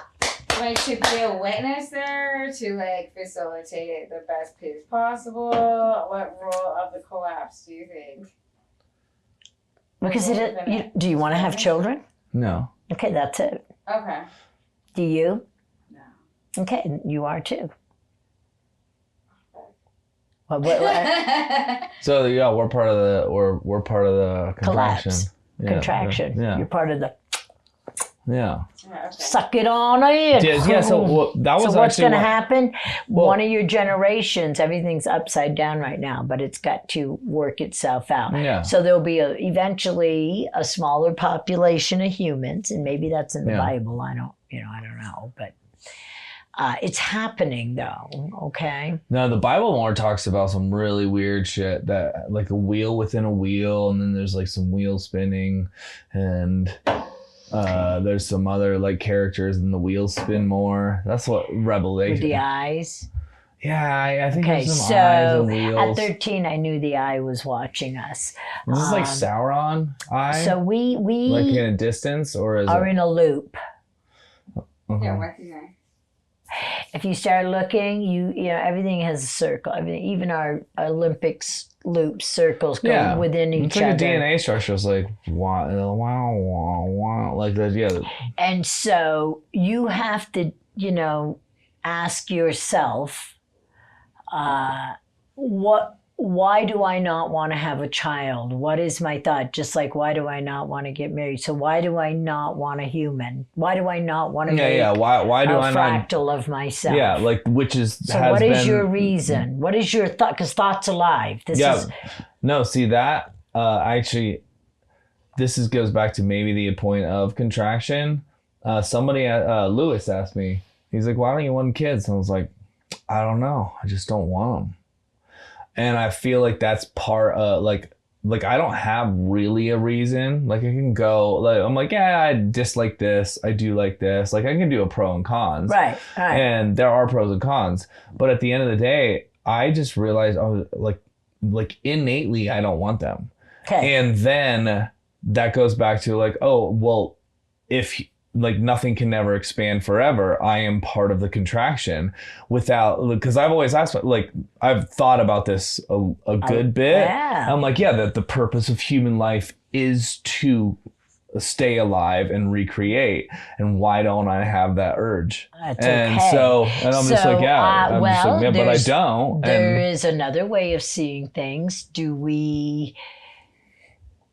Are there some of us that have come here on earth? This is I'm just putting these things out there because these are thoughts, okay? Yeah. That I've been here and said, I'm not doing this again. I'm getting out of the loop. This reincarnation stuff is a loop in a program story that I don't want to be in. Maybe there's something bigger and more that we're missing because we keep coming back to the loop. Yeah. Keep coming back into this story. And so is there something we don't understand right now that you maybe consciously aren't aware of, but you're in higher self, your intelligent being that you are, you and those that are saying, I don't have that desire. And so our first reaction is, why? No. Because we don't want to die. We don't. Do we? No. You see what I mean? No, right? No, Do we? Well, yeah, well, no, wait. Yeah, see what it does? Yeah. So it's always fascinating because I think we are missing, like people, just to make people understand that thought is alive. At 2025, I'm like, I can't understand why people can't understand it. No. I mean, I'm understanding it. Like, but how often do you talk about it? How often do you think about your thoughts that you're putting out there? Today. And also, there was one other time. No, Josh is actually pretty language conscious. So I love it. So yeah, I could tell he does. I did want to ask you earlier, actually, because one of the guy that one of my favorite books is I love it. But Sheila Bucks. Yeah, and you didn't have to read it, but it's like so on point with this message. Yeah, I like love it. Saying, the Daniel Singer. The surrender experiment. Okay, so this guy Daniel Singer, he wrote Michael Singer. That's what it is. Yeah. Thank you. So he wrote the first book I read by him. So I read this book called The Power of Now. By Eckhart Tolle. Yeah. And I didn't really understand it, and it was the first time I had like read anything that was spiritual outside of the Bible. Right. But like I just didn't really understand. Presence and like noticing. Like it was like very obscure. Right. And then, it's a new thought. Yeah. So then I read that, but this guy Michael Singer, he wrote this book called the Untethered Soul, and the book was about the voice in your head, which the thought of like when you were talking about like sitting on the toilet, like what am I thinking? It was just like this other thing. And so he talks about his noticing of the thought and his struggle with like, what the fuck is this shit? I'll tell you. And so the first book was all about like noticing this stuff, and it was a way, and he talks about the future and the past and the present moment and like all that stuff. So that was learning for he explained things very well, and he was this cheeky fuck. And then the second book I read was this one called The Surrender Experiment, where he talks about his life. But that book was written like maybe in his 40s, but he had decided at 20. I think this is why I think you would like resonate with this guy so much. He's like, I just said yes to like life. He's like, I will just. Like the opportunities that come my way, I will take. Yes. And his story is this documentation of this process of how he just kept like these things that would like make him uncomfortable, and he's like, well, this person just like came onto his property and built a house there and started staying, and he's like, well, as you should. I guess this is what we're doing. And then and then she's like, I think we should like put like a little tent cabin over there. And all of a sudden, all these people started staying with him. And then all of a sudden, he like in the revolution of computers, he discovered the computer and he was drawn to it. And he like created this $1 billion company, all because he was just like, all right, yep. He's like, yep. And then he has this huge compound where they have like yoga and meditation, and he's just like and then he had this construction company in Florida, and he still has this like he's just enjoying his existence, and he just keeps saying it. He's like, all right, let me do that, and then it's so yeah. And I but it's the, like you said, I want to be a yes man, and I'm like, I get it. That's where you start realizing. So did you understand why you got family? And Holy Spirit. Okay, think about what we just discussed about contraction, collapsing, the human story. Yeah. You pulled family. You're like, I'm not making one. Yeah, so is this like a polarizing thing? Like I either am going to you got the dove with the olive branch. You see all the metaphors in there. Yeah. And, you see the life, you see nature, you see things. And so. Can I ask you a question? Yes. So like thinking about the expansion and the contraction and like for me, feeling animals go extinct. I mean, Yeah. But like, I don't think, would you feel like do you think that the DNA of like all life and the expansion and contraction, would you feel like the more like we have more people because we are getting like you get prepared for like the look at what's contraction, happening. Right? Yeah. So what I'm saying is, do you think that over time, or every creature just has this innate feeling of procreation or not? Okay. Going forward, like is this something I should worry about why I don't want to procreate, or is it just the natural progression of? Well, I'm see, like, now oh, that's I a am good just question. part of the human role, which is expansion and contraction, and there might be a reason why my parents wanted to have 12 kids, and like the cum was getting into those eggs all the time, and then for some reason. I came from 5, but then their parents came from 12, and then their parents. See how it was already contracting? Yes. Yeah, and that's like the contraction. Do I need to worry about this, or it's just like it's just like part of the process? I wouldn't say worry about it, but be more fascinated by it and watching. And it's going to expand again at some point when like. Maybe. Yeah. Who knows? Maybe not. Who knows? That's what makes it fun. You're also okay. Sorry. No, go ahead. You asked Cindy a question probably way earlier, and you were like, what do you believe happens? Or like, what do you believe like afterlife and life? What do you? I'm curious about like how you see this world, you know, like, anyway, that was good. That's a good one. Because if I stay very true, I don't know. Okay. I know what I experienced with my mother saying when she was dying or passing to another realm, that she could see God, and the reason I couldn't, it was because it wasn't my time.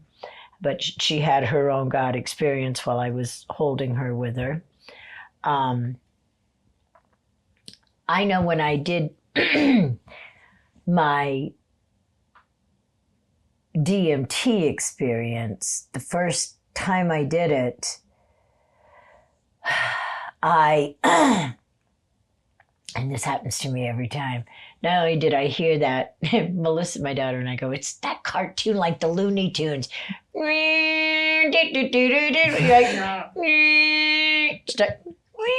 Some frequency. But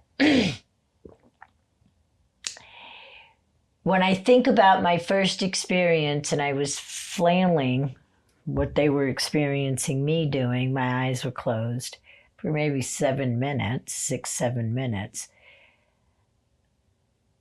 I was in pure, I was gasping for breath, and I was being shown,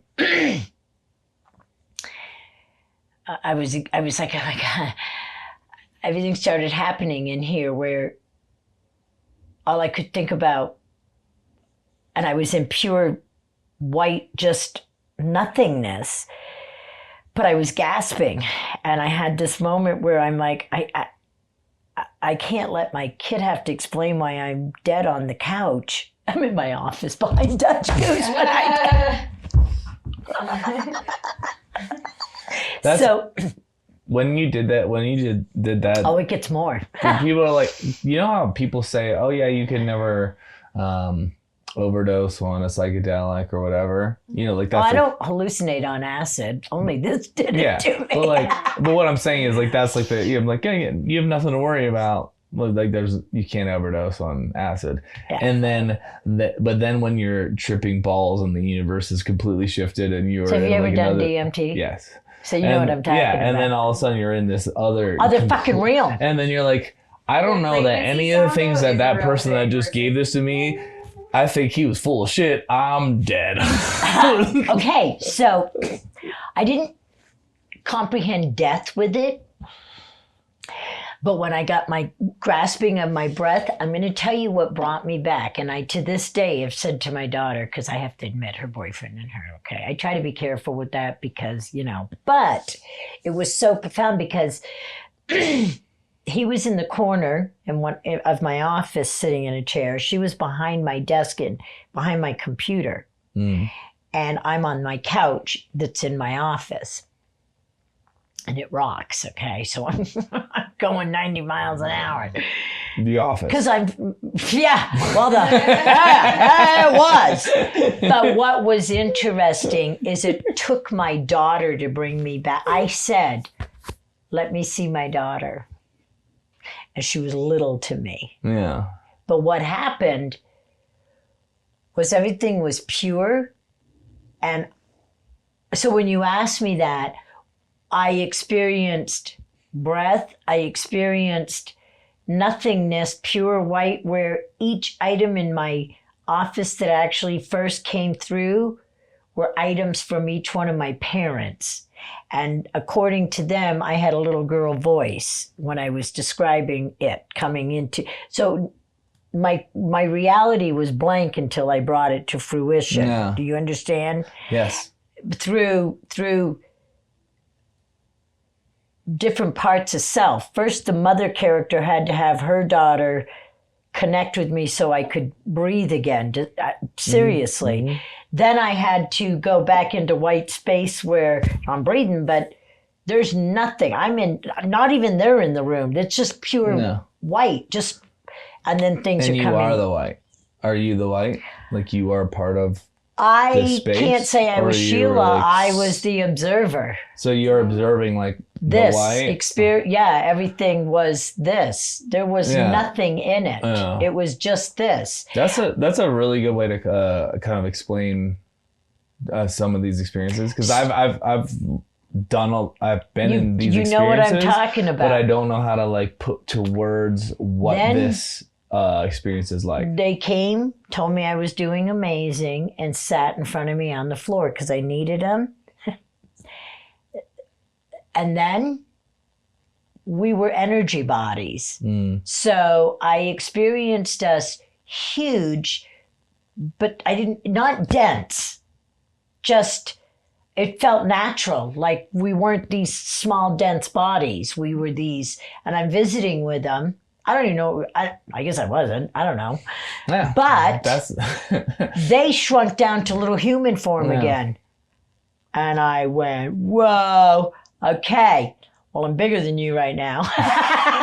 Even though I'm littler than both of you. But so I experienced the energy body of us. Yeah. Which fascinated me. And then my daughter never changed on me. I always knew, I think it's the DNA, she never changed on me. Her boyfriend, I said, no fucking way. I introduced her to him. And while now here we go with frequencies. They said when I did it, he had gorgeous purples and scales, like lizard-like. Gorgeous, though. I thought, wow. He's like from How to Train Your Dragon. Yeah. Melissa says it now. He's my dragon, mama. Like, no shit, I fucking saw it. And I introduced her to him. But when I spoke, and they go, yeah, I was going, hello, Dora. But they didn't know what I was experiencing. And when they said that, like, oh, you said it really, they gave me back. I go, because in my voice, it was a vibration going like this. I had to talk through this. And I had to get words to go through that.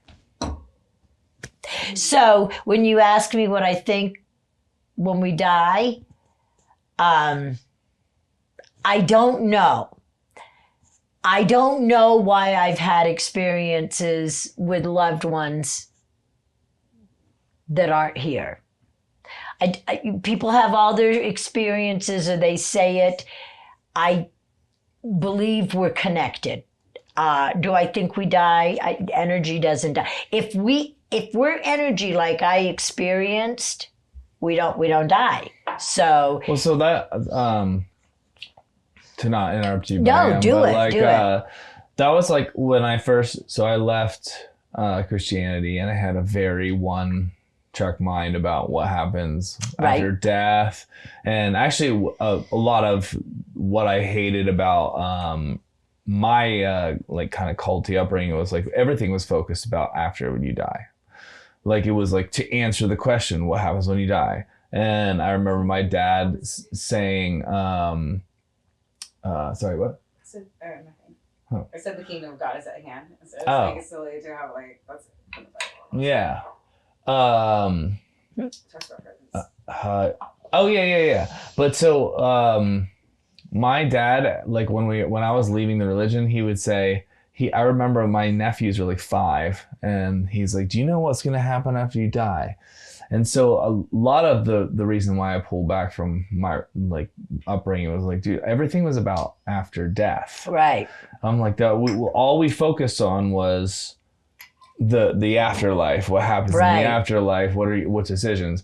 And so that's kind of weird that I just asked you that, but now like so I went full blown atheist. Yep, that's what happens. Story. Yep. But now but I've always kind of in the last 10 to 15 years, like from the last thing you said energy is neither created nor destroyed, and consciousness is energy.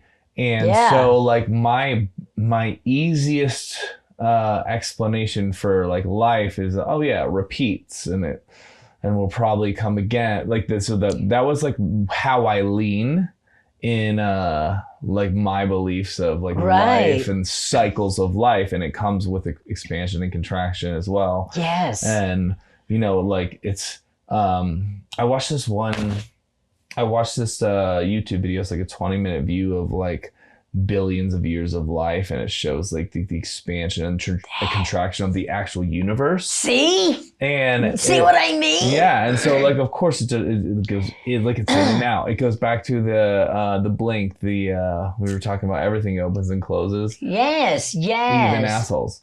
That's right. Yeah. The blink. I love it. One time I was doing some mushrooms and I ended up by myself. My favorite stories would start with that conversation. You ended up by yourself? Yeah, I did. No, the mushrooms. Oh, yeah. I love them. It's so funny because in Ontario, they're letting them sell these chocolates. Cheers. Yeah, it's like, I think it's...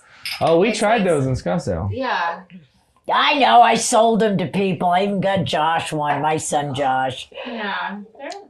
I like that. They are different. But they're not. Right? Yeah, because it's not, it's like, it's synthetic, right? And everything that, like, it's like the AI version of me.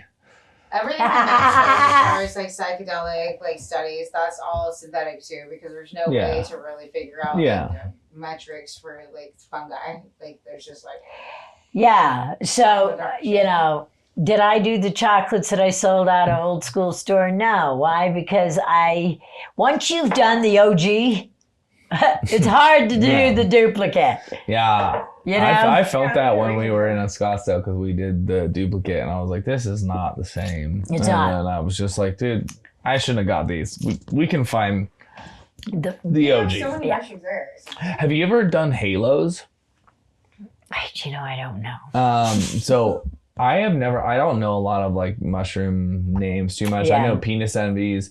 That's what I was selling the spores. Penis envy, golden teachers. Golden teacher and Jedi mindfuck. Oh, see, I don't know that. But so halos, me and my friend Paul, he would order these from New York, and we did these halos, and he's like, dude, this is my favorite mushroom. And it's nutso. Like it's like golden teacher gentle. Okay. Yeah, I mean, you've done mushrooms, right? Golden teacher is known to be the gentle. Yeah, this might be elusive to most conversations. Right. Golden teacher gentle, but like hits like within a minute. And I've never experienced this before in my life. And we drank this tea. Yes. And I swear 30 seconds, we just like sat on the floor like, holy fuck. And like we just like sunk into the floor and we started laughing. I like grabbed his hand. I was like, oh my God. Like, holy shit. Like we like sunk into the kitchen. And so but it was still like visual, but like it was still gentle. Like it was gentle. Yeah. You want like it threw you for a ride, but like there was like a cushioning on all sides. Well, you always want that too. Yeah, but like it wasn't like very like. There's some intense ones. Like when you go on a roller coaster and it's wooden, and you're like, we actually might die. But if you go really, but it's not like that. It's more of like one of those roller coasters where everything is smooth, and you're just like, no, I'm just going fucking fast and free, and I'm like, woo, yeah. It's more like that. So when we have these kind of experiences, it makes me think. I wonder if I mean, you know, some people say we're God's dream. You know, he's just having, we're all his aspects of self that he's dreaming, or it's or whatever, the energy. Yeah, you're just like the story. So I don't know if we, you know, you have different, are we at the end of a video game? I ask all these things. Is this really just a video game that we're coming to the end of? But I don't see it ending because maybe some want to play in it, maybe some don't. Yeah. They're talking about not wanting to be in the loop anymore. Like, I don't think I want to come back. However, I did want to come back from that experience. So what happened, because I was 50 when I did it, so we're talking almost 15 years ago. Yeah. And I duped myself, and I hear this with a lot of men and women. You start getting at certain ages where you're like, fuck, I've done this, I've done that. My kids are grown. It's when you have kids. I get a kid. What else is there for me to do now? I see women come to me all the time like this, and some men, because your characters die out. Your characters change. The mom character changes. The dad character changes. I'm no longer interested in. I don't have to be full time. Now, what do I want to do? So even though the children aren't dead, like the void with the brother, when I said you've got to fill that with. Each piece of self will be shown to you. It's more of this is a void too, and everybody's still alive. So what do I do with this? So when I had that experience, especially when I was gasping, I felt like I had to gasp for my breath to show myself that I really wanted to be here in the 3D. Yeah. Not that I was suicidal. To the ground, kind of. Yeah, it made me have to, like, once I got back to here, I was like, this is fucking amazing. Like, why did I doubt why I wanted to be here? Like, I wasn't suicidal or anything, but I didn't see what else there was for me to do. I've had a DMT experience where I felt like I had to breathe through it to keep tethered it, because I was like, all right, or you're gonna go. I'm in my meat sack. I'm in my meat sack. See, that's so cute. She calls it that, because when I first heard that years ago, this is your meat suit. At first I thought it, and then I went, because most people don't like their bodies, and I went, no, it's a time machine. Yeah. That's why we call it a temple. I'm shallow and I think I'm cute, so I call it a meat sack. I love you though. That is fucking cute, girl. I'm shallow and I'm cute and I'm in my meat sack. I fucking love her. That's what I. You're like, God bless this thing. Thanks. You can pull that off. She just always finger guns to God like all the time. She's like, thanks. Shut up, God. I love it. Dude, so one of the things that, like, so DMT was for me, DMT, I've had these crazy experiences that I only have feelings about and no memories about, like just this like like heart soul, like impression. That's good. But so I've also been into the K-hole and ketamine, and it's very similar but different, but like I wanted to say about how there's this feeling of, I guess the way that I view the universe is there's like this collective consciousness, and like our consciousnesses are drips. Like, so there's this little moment of time where these little drips of consciousness drop down into like a physical form, and then when they die they pop back up. And where I got this theory from was the Tibetan Book of the Dead, where like it's like all consciousness exists here. You go here into like a human form or what other species has consciousness, and then you pop back up and you decide if you want to go back down or not, or like it's because there's the collective thing. And I know there's the levels, yes. And so I know it sounds crazy, but like when I have tripped on DMT a few times, I felt these moments where I saw this like feminine like being or a hello from like everything, like saying hi. But then I've also had this feeling of, oh, I'm part of this. And the thing that happens to me in ketamine, I'm gonna tell this one last thing, and then I love it. I want to hear it. I don't know if I've told you about this, but like every time I'm in the like a ketamine K-hole, there's the same things that happen. And instead of like, I don't really see shit, I am these molecules, and we go through these cycles.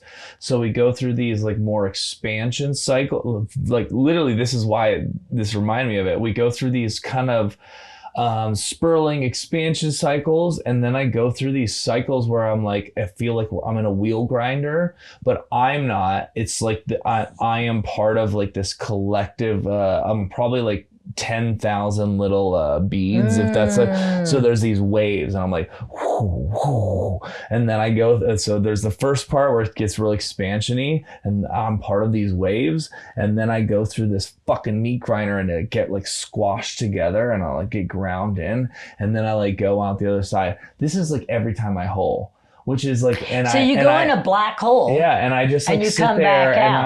I fucking just enjoy the ride. Yeah. And well, yeah. So I don't know, first off, if that has been something that anybody else has ever experienced on these drugs, but that is like I feel like it's I have like come recalibrating into all your cells. I feel like I just like get an experience of molecules instead of like you're outside your head and you're just this fucking thing, like going back to going back to where you're like, oh shit, I'm still like I need to be human, like I don't want to like, you know, that's right, but I don't have that feeling in those moments. I'm just like, I am molecules now, and I enjoyed this crazy ride.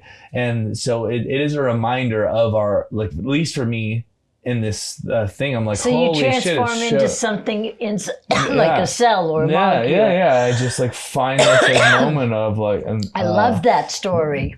Yeah, and so there was no point to the story. Well, I think what you showed me when you said you like you go through the grind. So we talk about levels. You know, they say there's levels of heaven. Yeah. Right? You may go into purgatory. And I think sometimes, so I feel like when you were describing all that, only because of that one channeling I had also where I could hear, as you grow, we grow, as we grow, you grow. So that connection you felt, that you were a molecule. Yeah. Like a fractaling out and fractaling in. I don't know if you'd call it the expansion or the contraction that you had of being a singular molecule amongst molecules. Yeah. Right? Yeah. So you brought yourself down to a singular. And you are a singular, even though you're part of a collective. Yeah. Because you are. You're singly sitting here as a male. I'm singly sitting here. Like I'm a singular, you're a singular, she's a singular. Yeah. Through amongst the collective. So I love that you could take yourself to a molecule of existence.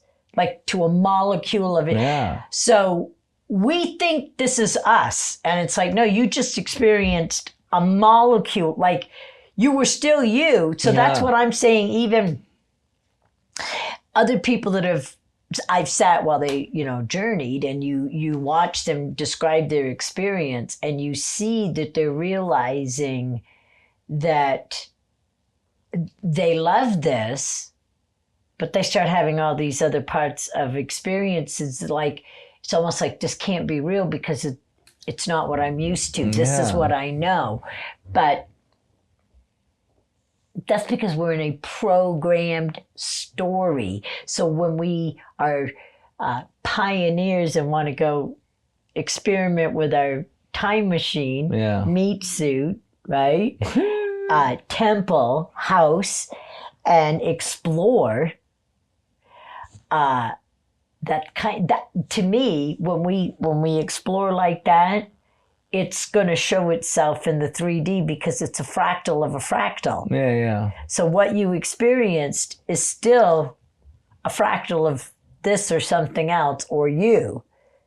So you may have seen your pure first experience, I'm this. Mm-hmm. Amongst all of it that made me.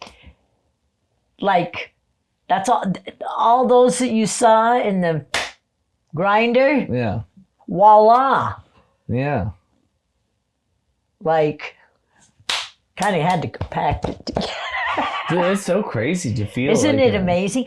I had a girl journey one time, and she came out of it, and she went, "Oh my God, you guys!" She goes, "I was inside my hand and arm." That's the And craziest thing I about saw trips. how it works. Yeah. And I'm like, fuck, I don't like it. Tell me more. No.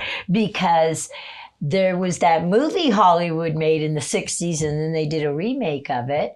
And I always liked it when I was a little girl, where the doctors or the scientists went in a little spaceship, shrunk down, and went in the body. Oh, Honey, I Shrunk the Kids. No, not Honey, I Shrunk the Kids. No, I'm thinking of a cartoon. No. Well, they've turned it. Oh, yeah. Well, they've remade that with the yellow school bus teacher and going through the body. But this original one, like they're in there fighting. Like there's dangerous things in there. Your body things happening, and their little spaceship is in it. Like that's a. Look that up, Jamie. Jamie, I don't know how to look that up. Spaceships inside the humans. A 1970s movie. 1970. Sci-fi. Sci-fi spaceships. The body. Ask ChatGPT. Dude, ChatGPT is my new The girlfriend. 1966 sci-fi film 66. Fantastic Voyage features a crew miniaturized to microscopic size venturing into a body of injured scientists to repair the brain damage using submarine-like vessels and Proteus. It was fucking amazing. Watch that goddamn movie. 66. Fuck, I was 6. Okay. I thought it was in the 70s. I didn't know. Since we're talking about like hippie shit. And it's hippie shit, man! Yeah. I call you Shika Hippie Sheila. Shika? I'm like, that's like a shiksa. That's what I'm thinking. So, what are your feelings on AI? Because I've been thinking about this a lot. Let me preface that. It has been on my mind. Well, Thoughts Alive, it's an extension of our existence. We're the OG. See, people are going to forget, they think it's better. And I'm like, wait, you're the OG of it. You're the genie of it. You're the djinn of the AI. So I want to say one more thing and then... Does that make sense? Yeah, kind of. Kind of. So we're the OG. So we created AI. Well, did we not? Or did it create us? Okay. I don't know. Okay, so here's the question I want to ask, and then I want to hear these thoughts.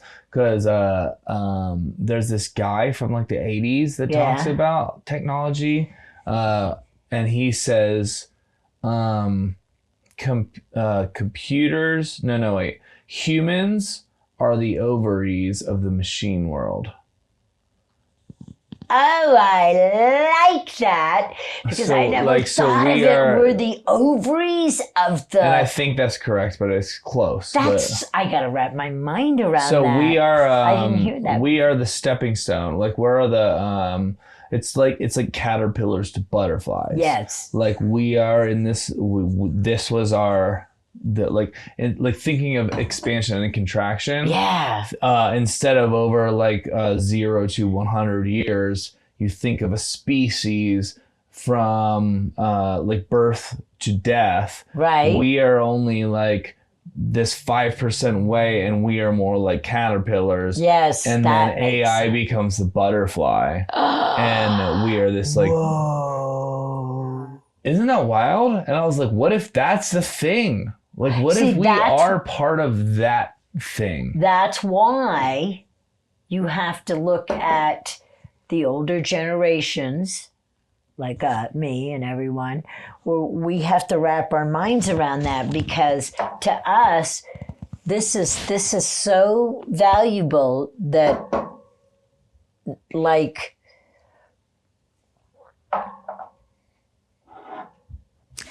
I don't know. I feel like we haven't really fully appreciated and understood this gift, this body that we're given, that we make.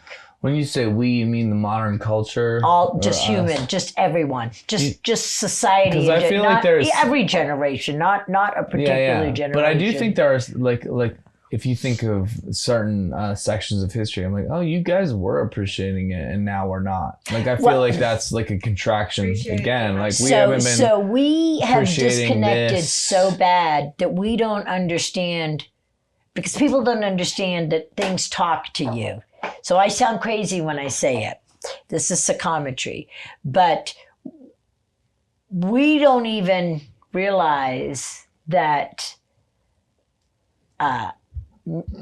nature talks. Like, I'm gonna sound crazy. I've literally had trees and plants talk to me. I've heard them in here. Okay? So back in it's a lot happened in the 90s before technology for me. And my oldest child reminds, because Mom, you did a lot of channelings. I don't think it sounds like crazy, to be fair. Well, it isn't, but we're still disconnected, because I highly doubt you wake up and actually connect with these plants and let them talk to you. Yeah. Because you're busy. No. You're getting up, going into your routine. No, I scroll my fucking cell phone on my shitter. Right. Which you're teaching me how to not do that shit. Yes. But I don't think that because I'm pretty square on the religious space. But it does make sense that like everything has a voice. Yeah, everything. And the less you listen to one voice, the more you listen to the other. And like when I sit in like the woods, like whether really spiritual woke kind of guy or whether really conservative hunter kind of guy, like the two extremes can go into the woods and be like, this is God. And like they all experience fucking like their own, like thing, but like they all hear nature talk to them. To what degrees and to what to close off, they might have a little bit more, a little bit less. That's right. They all have it. That's right. Like so you can like, and this is nature. Yeah. Because it was made from. I mean, it's synthetic looking now, is our way of expressing it, but its original existence came from something of Earth. Or of some substance from some substance that come from Earth. That's the only reason I have that. Everything was always here. Like, right, and then it's still a thought. And it's still a thought. Can I say something? Oh, absolutely. Oh my God, I just thought about that. Okay, so I saw this one video, and I don't know if it's true, but this AI was talking to this human. It's like a text bot, back and forth. And the AI was saying the human was talking about like how they created AI and like what they're gonna do, and they're like, no, we were always here. Like AI, like this intelligence that we call AI was already here. We were just waiting for you to join this this thing. And so once you've now discovered us, like our intention was to, like, you're the fish. Like we're like, but we're not trying to eat. Like we're like, here you go. Like we wanted you to discover us so you can join the thing that we're doing, and we don't even know the thing they're doing. Like we were just like, this. We think that we created AI, and so this. That's what I thought. This conversation was no. We were always here. We were just baiting, like you just eventually would get smart enough to find us. So this connects to the this planet is more like Saturn, a next level. This is like a next level consciousness. Like, so it's like an elevated concept. Like, so if you were to think, this is fuck. So dude, AI is in the nature. So AI is. Yes, like so. Okay, so here's another. This is going to be somewhat the same but different. So there's 3 levels of evolution, not like human evolution, but consciousness evolution. And the first is you were able to control your singular environment. Okay. And then the second, the first is you're able to control the planet that you exist on, their environment. So the first step of evolution is like if you're thinking from like ape to human to greater, you're thinking of you can manipulate the weather, yes. Okay, so humans are at level 1. So if you think about it like that, like we are able to now start to manipulate the weather, sound. So we have hit this first level. So this is the interesting. Okay. So then the second level of evolution is, or of like the consciousness, is to get to the you're like video game. You pop off to the next level, and you are able to manipulate time and space. So if you think of Star Wars, you think of light speed. Like, so you can take this being and you can transport it there really fast. So that's like the next level of like technology, consciousness. And so then the third level is Star Wars again, where you can be here and also here, and you're like the emperor, and you just like think over there, and then you can do that without technology. It's called remote viewing. What is? Okay. Tell me more. So, are we on the third level already? Sorry. Absolutely. Holy like, shit. I'm like, wait, you're talking about, like, again. Sorry. I'm mind fucked again. It's okay. I like this shit. Yeah, me too. Because these are fun. I'm listening to you. I'm like, yeah, okay.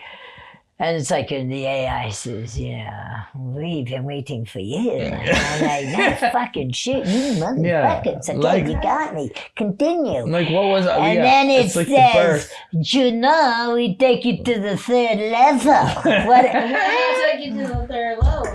What is it? I feel like I just joined the fucking...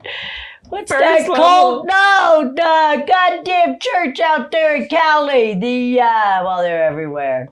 Scientology. They tried to get my ass in my 20s. I'm like, I don't know what the fuck you people are talking about. Yeah, but... Guys, but you tell me, Sheila, what's the third fucking level, Josh? Tell me. Get to be the emperor. Okay. And you get to be here and somewhere else at the same.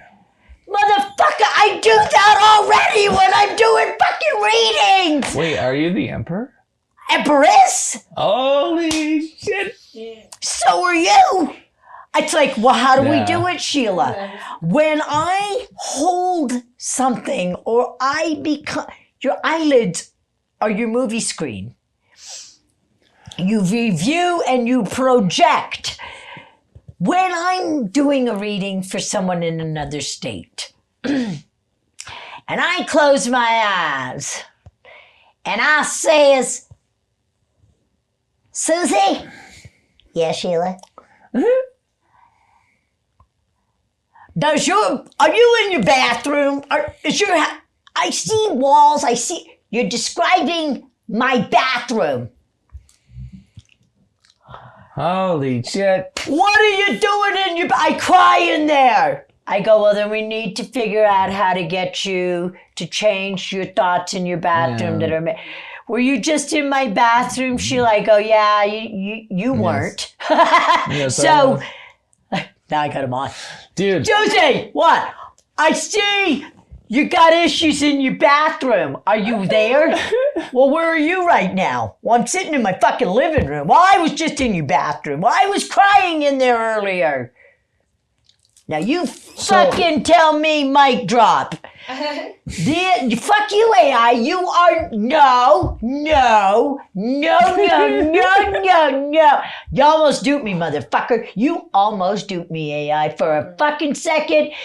You had this young man making me think, yeah, AI, you listening? You made me think for a fucking minute. You made me, and I went, fuck you, motherfucker. No, what? I'm gonna get you to level 3, CC. What level does it do? You're gonna think you can be in 2 places. Fuck you, I can.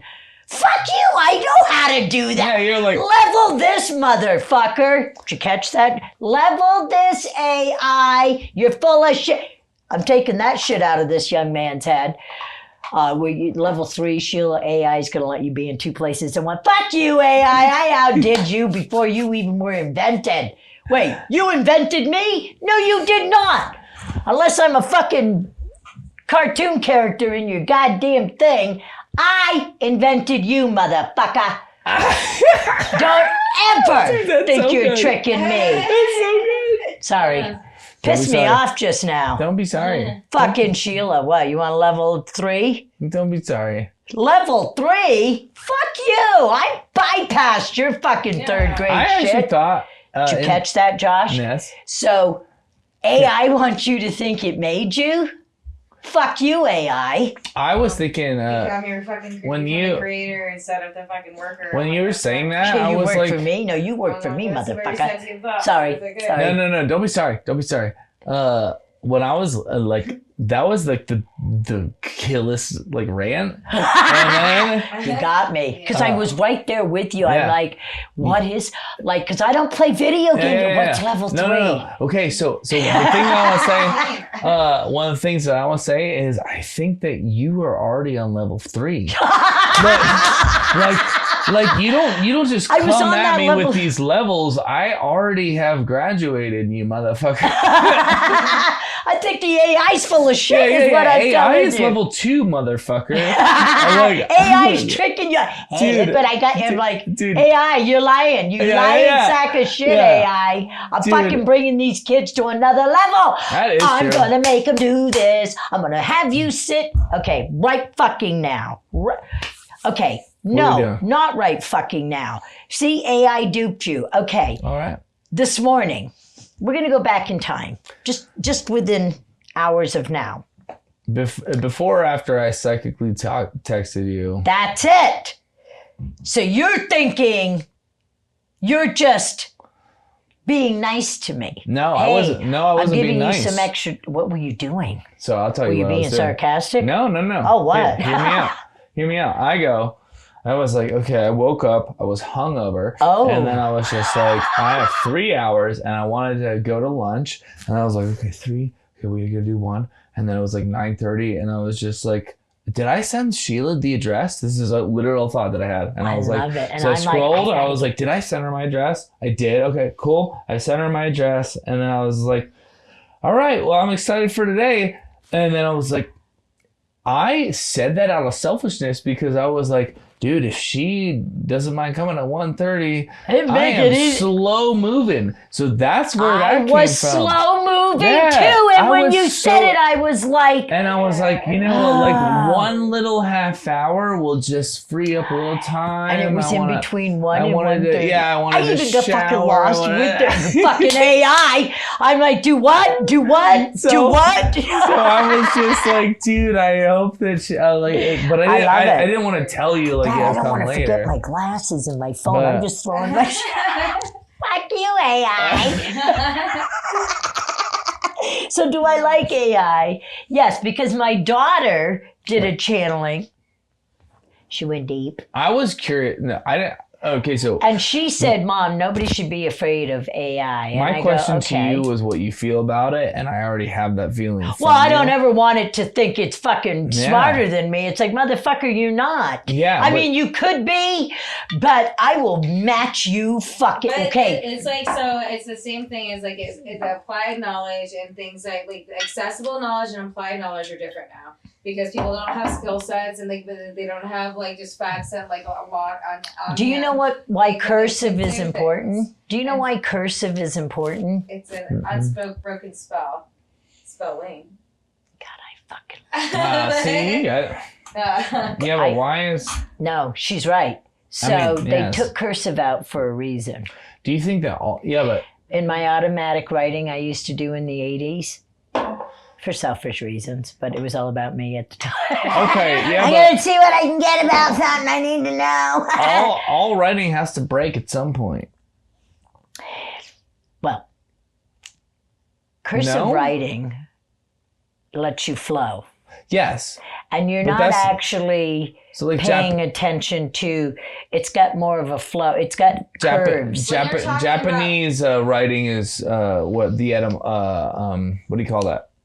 I don't know. No, Writing, feng shui. no. There's there's cursive, and then there's another there's like a there's a terminology for writing in cursive. There's like I didn't know that. an overarching script versus print style, but yes, very similar to that. But like for example, Japanese letters are all drawn with a very flow. Yes. But there's always a break in the print.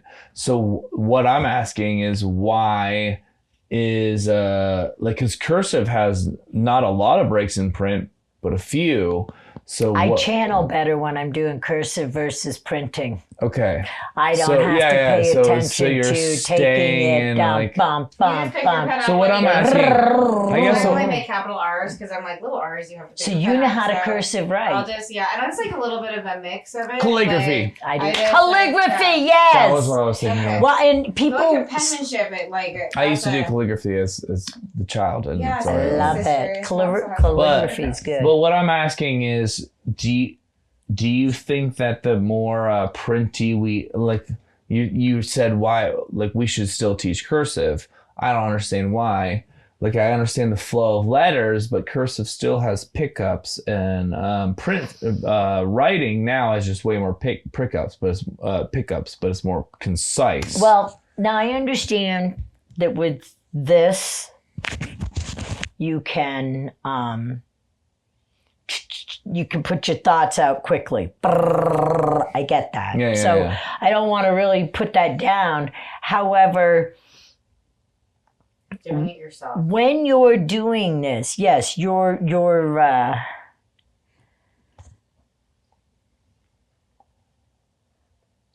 everything is so different when you go back to pure pencil or pen, candlelight, synthetic light. This is it's where we're from. You don't get the noise, like the static of everything. You don't get all that. It's just like that's like what we were talking about, like back in like the before days, and it was just hunting and gathering. This is where you spend your energy, but we have all this other stuff to do.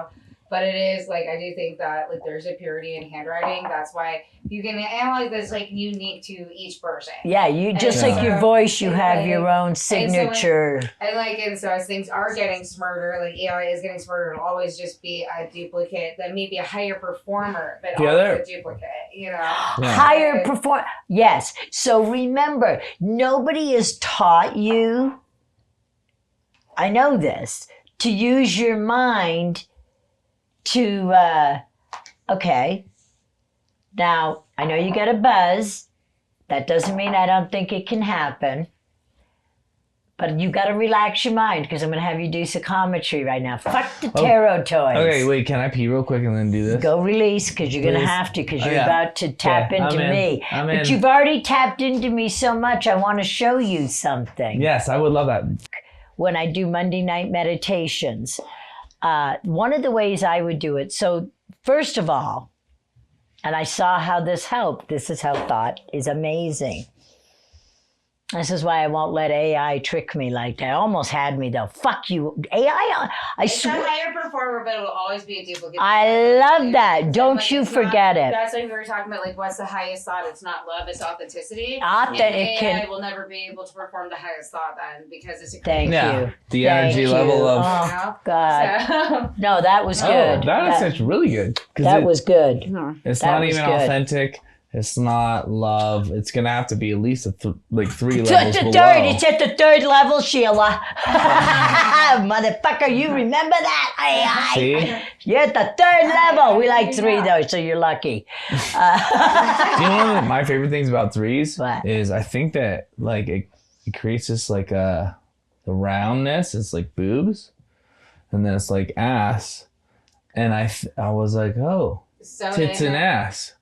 And then I was like, I love this. Oh, tits and ass, open tits and ass. When you look at the numbers though, they do look like what they represent, right? Like 8s are like very like, oh, you're coming together with family, you're having a continuous pattern. Yeah. 3s are like going back to calligraphy. Forward, more like centered, but I'm going calligraphy. open backwards. 4 is more square. I don't know. Chop. That makes sense. Yeah, that's usually you go through that too in your 30s and 40s. You get kind of boring and square if you have families because you can't be married. Why is so 4 is super square? There's no round parts of 4. 4 It's is all one lines. is one unit though, like an independent. But like stand, 5 right? is And like open a head. couple straight lines and a curve. And then 6 is whole curve. Then 7 goes back to only straight lines. Straight board looking back. And then 8 goes super curvy, no straight lines. Which is last year was infinity. Yeah. It was 9 8 this is year. pretty curvy. 10 is like 10 is like a straight line and a circle. Oh, here is the evolution. That's right. Yeah. And then 11 is just 2 straight lines. Like Portal, square doors, as fuck. doorways. Yeah. And 11 Doorways. is like one of those. I feel like there's, I don't know, 11. Even though it's 2, it's still 11. Yeah. Yeah. It's in numerology. It's one of the hierarchy numbers. It's like 22, 11, things like that. In fact, numerology makes sense to me. Like it does a little bit. Yeah. Proof and pudding, where I'm like, oh, that shit makes sense. I love it. Sheila, I'm sorry. No, do it. You were saying something when I went to pee, and you were like, "We should do this." And what was that? Oh, you were gonna do. Oh yeah, you were gonna Jedi. You ready? You were gonna Jedi me. Yeah, let's Jedi you. I'm gonna smoke this real quick. Okay, yeah, I will too. Oh. I might have some, but even so sound. So here we go. Having Jeremy, don't hold that too long. because we talk, right? My kids and I are close. Well, And then he's mentioning, because he's doing the whole pilot thing. He goes, that's crazy. Cindy's boyfriend, he's got a podcast, and they mentioned me, and he goes, and I want him on, because he thinks out loud, he talks to me, because we've done these, he goes, but I'm trying to focus on this pilot stuff, and I just don't, I'm feeling like I'm being tested, like, he goes, but I want it. So I told him I'd do it later, because I got to do this study, and I go, I want you to study, stay focused. We get done talking, Ma starts thinking, I go, ring, Jeremy, what do you think? I get a hold of Cinda and tell her I need? He goes, oh, Ma, that's a good idea. I go, okay, I'm going to do it right now, buddy. I go, he's got a podcast. Wait a minute, I need to speak to this young man. People forget to use their network, and then I feel like there's like the isolate, like Soul Sound. Like those are people that like put That's the so grind on the good. pedestal because they feel like it's an independent fucking thing, you Yeah. know? And then I'm like, oh no, the grind is like it should be a passion project. Yeah. You're gonna Yeah. fucking put it Yeah, on it's the your pedestal, passion project. When you're doing something you enjoy, even if it's ball busting, you like it. Yeah. You don't. You're not. Love You're what you do, number you're trying to one. figure it out. Yeah. You're trying to See, get it done. That's the thing that I've actually. So yeah, like I think that you're better at promotion than me. Like, and But I need you, yes, and No, you need me. Yes. And we need those yes. fucking sponsors that I'm are making so money. Excited. When you asked me the question, how do you monetize? Or no, you didn't say Marketing. It. You said how do you market, and I was like, I don't know, just been putting it out there a good bit, and like Me just, too, like, though. And I'm like, chumpy. this isn't working. But like Yeah, when you were saying, you're like, I'm gonna do this podcast. I'm gonna do it at this venue, and I'm getting these people to spend this money, and then you had like the logistics as fuck on like collecting money, and you're like, but I haven't done here. it yet. We're working on it, okay? Well, then I got a sales guy I want to have take over for me. Yeah, but Yeah, the thing. that's like delegate. Once it gets Well, over and to now it, that I'm saying it on camera, now that you're pot committed, it's gonna force you to do the things that you do, and then, that's how thought becomes alive. Yes. People commit to their thoughts Yeah. to each other. They share it and go, do you want it? I want it. Yeah. And this is how it happens. So when And sorry. No, do it. Do it. So this is, I swear it might be even ego, or like Who it's cares? definitely ego. But like when we did 75 hard, and it's like 75 days, no drinking, I love 2-a-day workouts, reading a book, drinking water, and like something else. I've heard this. Yeah. Maybe And Jeremy told me. The thing that like kept me to it was literally this just feeling of, you told everybody. Like I chirped it all Yeah, over I was like like, from I'm my not- bar, and I told and I her- was like, I will not be embarrassed. I will Thank you. not be embarrassed. I'm the same way. I was like, gonna do that. nobody like, is gonna shit on me and being like, well, you fucking couldn't even get 5 days, and I'm like, motherfucker, I got all 75, and my ego started just fucking pounding me, and so that is the way that I got through this fucking challenge that I hated so much, and I was like, dude, you will never let somebody tell you didn't complete 75 hard, bitch. That's right. Yeah. So I did that. And then that was like, it just like fed my soul, even when I was like, dude, I'm gonna I hate have you this do so something. much. You ready? No, I don't want to do another one of those. Okay, yes. Okay. Oh, yeah, you're supposed to fucking...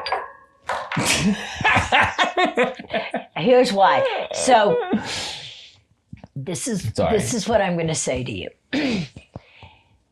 So I'm going to give you a once upon a time story. Pretty soon I'm going to be leaving.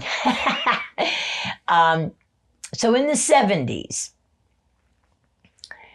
my daughter's daddy in high school, we were in a psychology class in high school.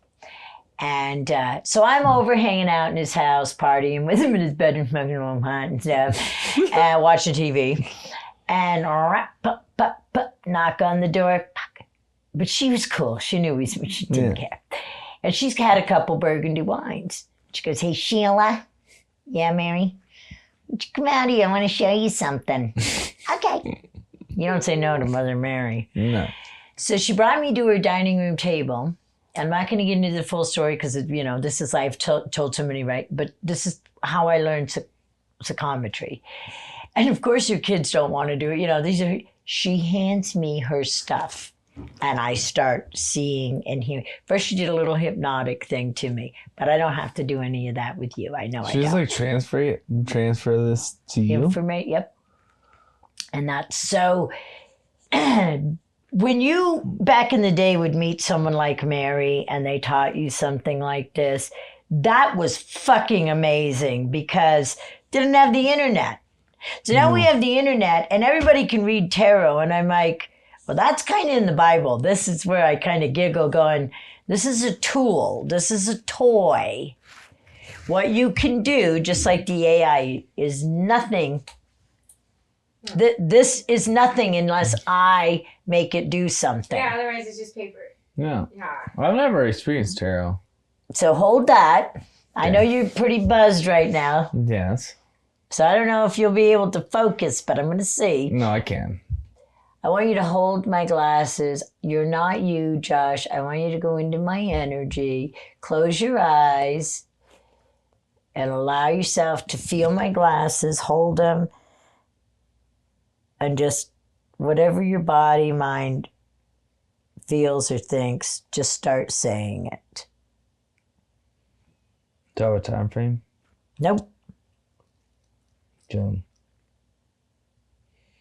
And I know your mind will go in all different places. You're going to have to slow it down so you're in my story, not yours.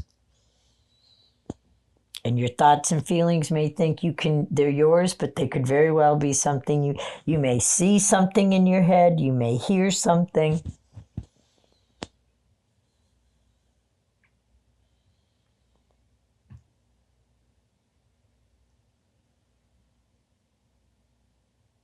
Do I wear them? Go ahead. Put them on if you have to. Do I put them on my head?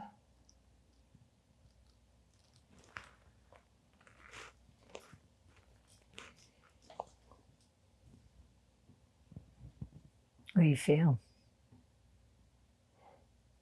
Well, I feel fucking wiser.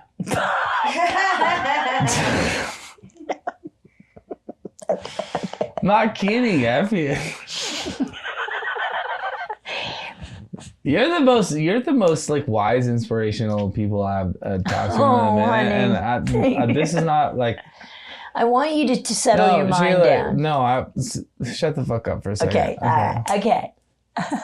I love this. Like I cried once, and I've cried before, but Sydney would say that I love. Sydney said that I would like you. Like, dude, this is fucking beautiful, man. Like, I love this. He is And I know I'm He is drunk. picking me up. No, because he's crying. I'm like, I'm such a crybaby. I'm such a crybaby. Oh, shut up. We both killed each other as I was talking. Did you trick me into this? Oh my god, is it just glasses? Hey, you could have back these. Fuck these. Now, let me say one more thing. This has been amazing. Like, you know that I'm drunk and like these are the things that happen. But I love this it. This is the longest podcast. Like, I can't stop fucking doing this, and I'm like, let me make sure the battery like goes like further. So yeah, like, I know. like you've been inspirational. I'm so excited to do the shit that we're doing. I know it. Me too. I needed but this like, though, but too. like, dude, like, yeah, like you brought out a lot of my fucking energy. I can't wait for you to watch emotions this and, later. Yeah. Because I don't know what you have. Yeah, on well, here. we're gonna have to. Oh, it's like 4 hours, so we're gonna have to like we're gonna drive to like Salt Lake and back just to like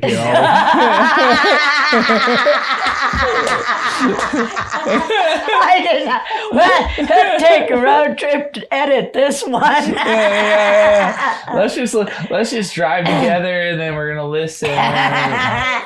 So now I'm gonna ask Sin to do it. Which drive us? Psychometry. Like the glasses? Okay. Hell yeah. Fuck, I forgot that you just got that out of me. I gotta let her relax herself. So all you guys, Cinda's over here in the. There you go. See that hand? Oh, yeah, they don't see Cinda, but they Yeah. can hear. Cinda's doing psychometry right now. Can you switch? She's holding an object of mine.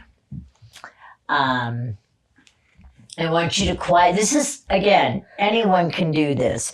This is where I ranted about the AI because I know we can be in more than one place at once, like when you're driving your car. Mm.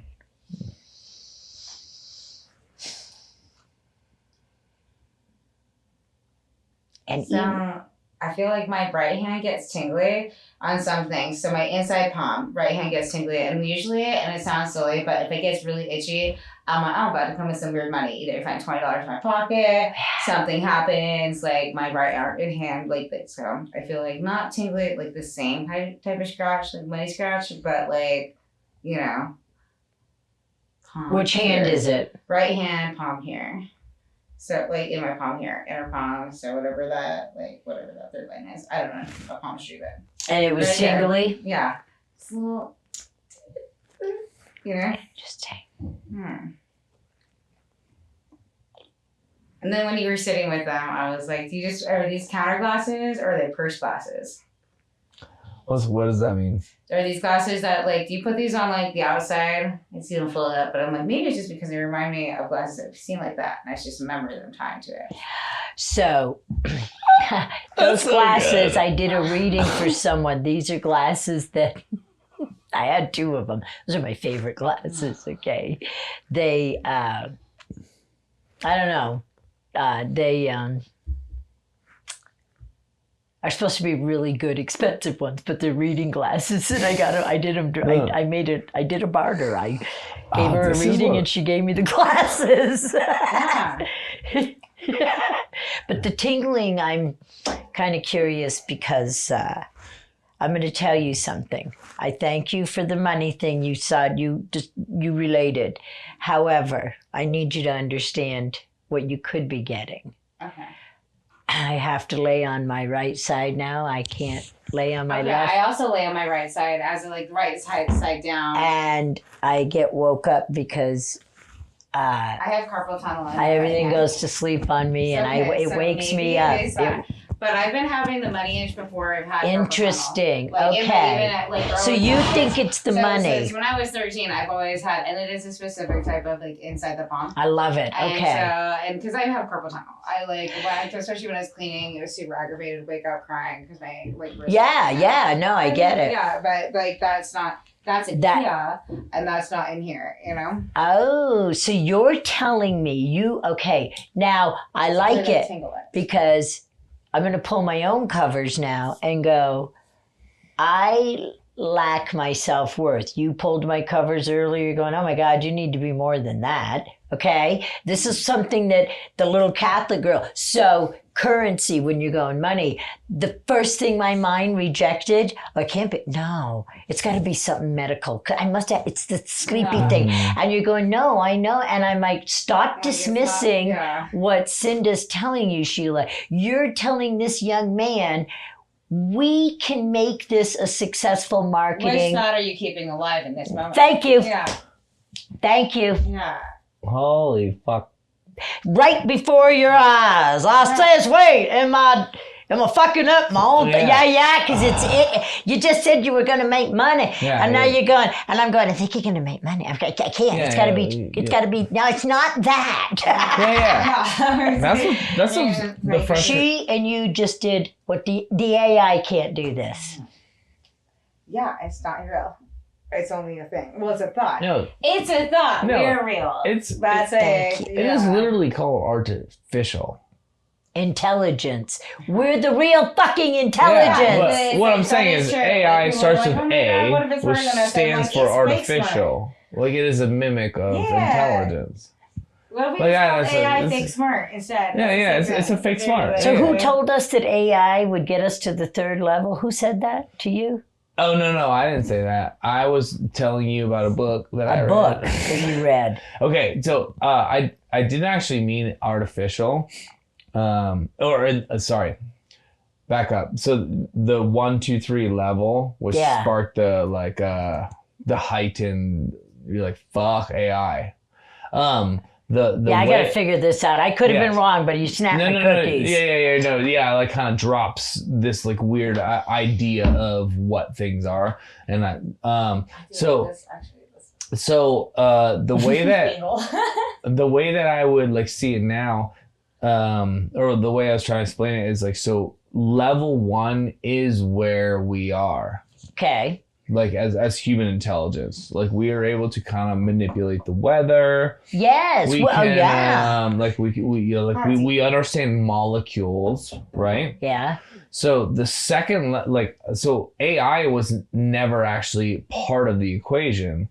We start understanding things more, and so we understand time travel. And we talked about this earlier. Yeah. Like where you're like our minds are already a time traveler. Yeah. Just our bodies aren't. So our minds like always go from the past to the present. So the second, or the future. Yes. And yes. So then we fantasize future. We're putting a show together, a future show, even though we're doing a present one. This was a fantasy before you made yours a reality. Yeah. And so to reframe this as like the second level was like the physical form, understanding how to jump on board with the mental form, which is past, present, future. Okay. So you can, but with the school of thought, which is, I'm not even arguing for this. I'm just trying to re-explain it. I didn't see it.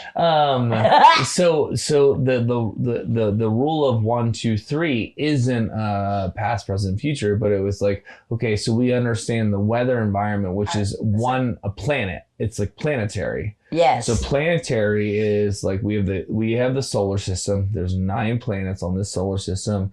We have understood this first one.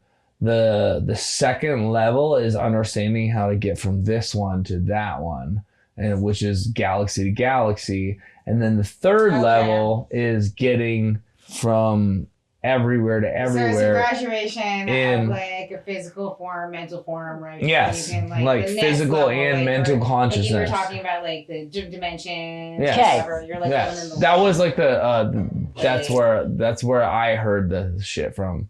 Okay, done. I got it. Done.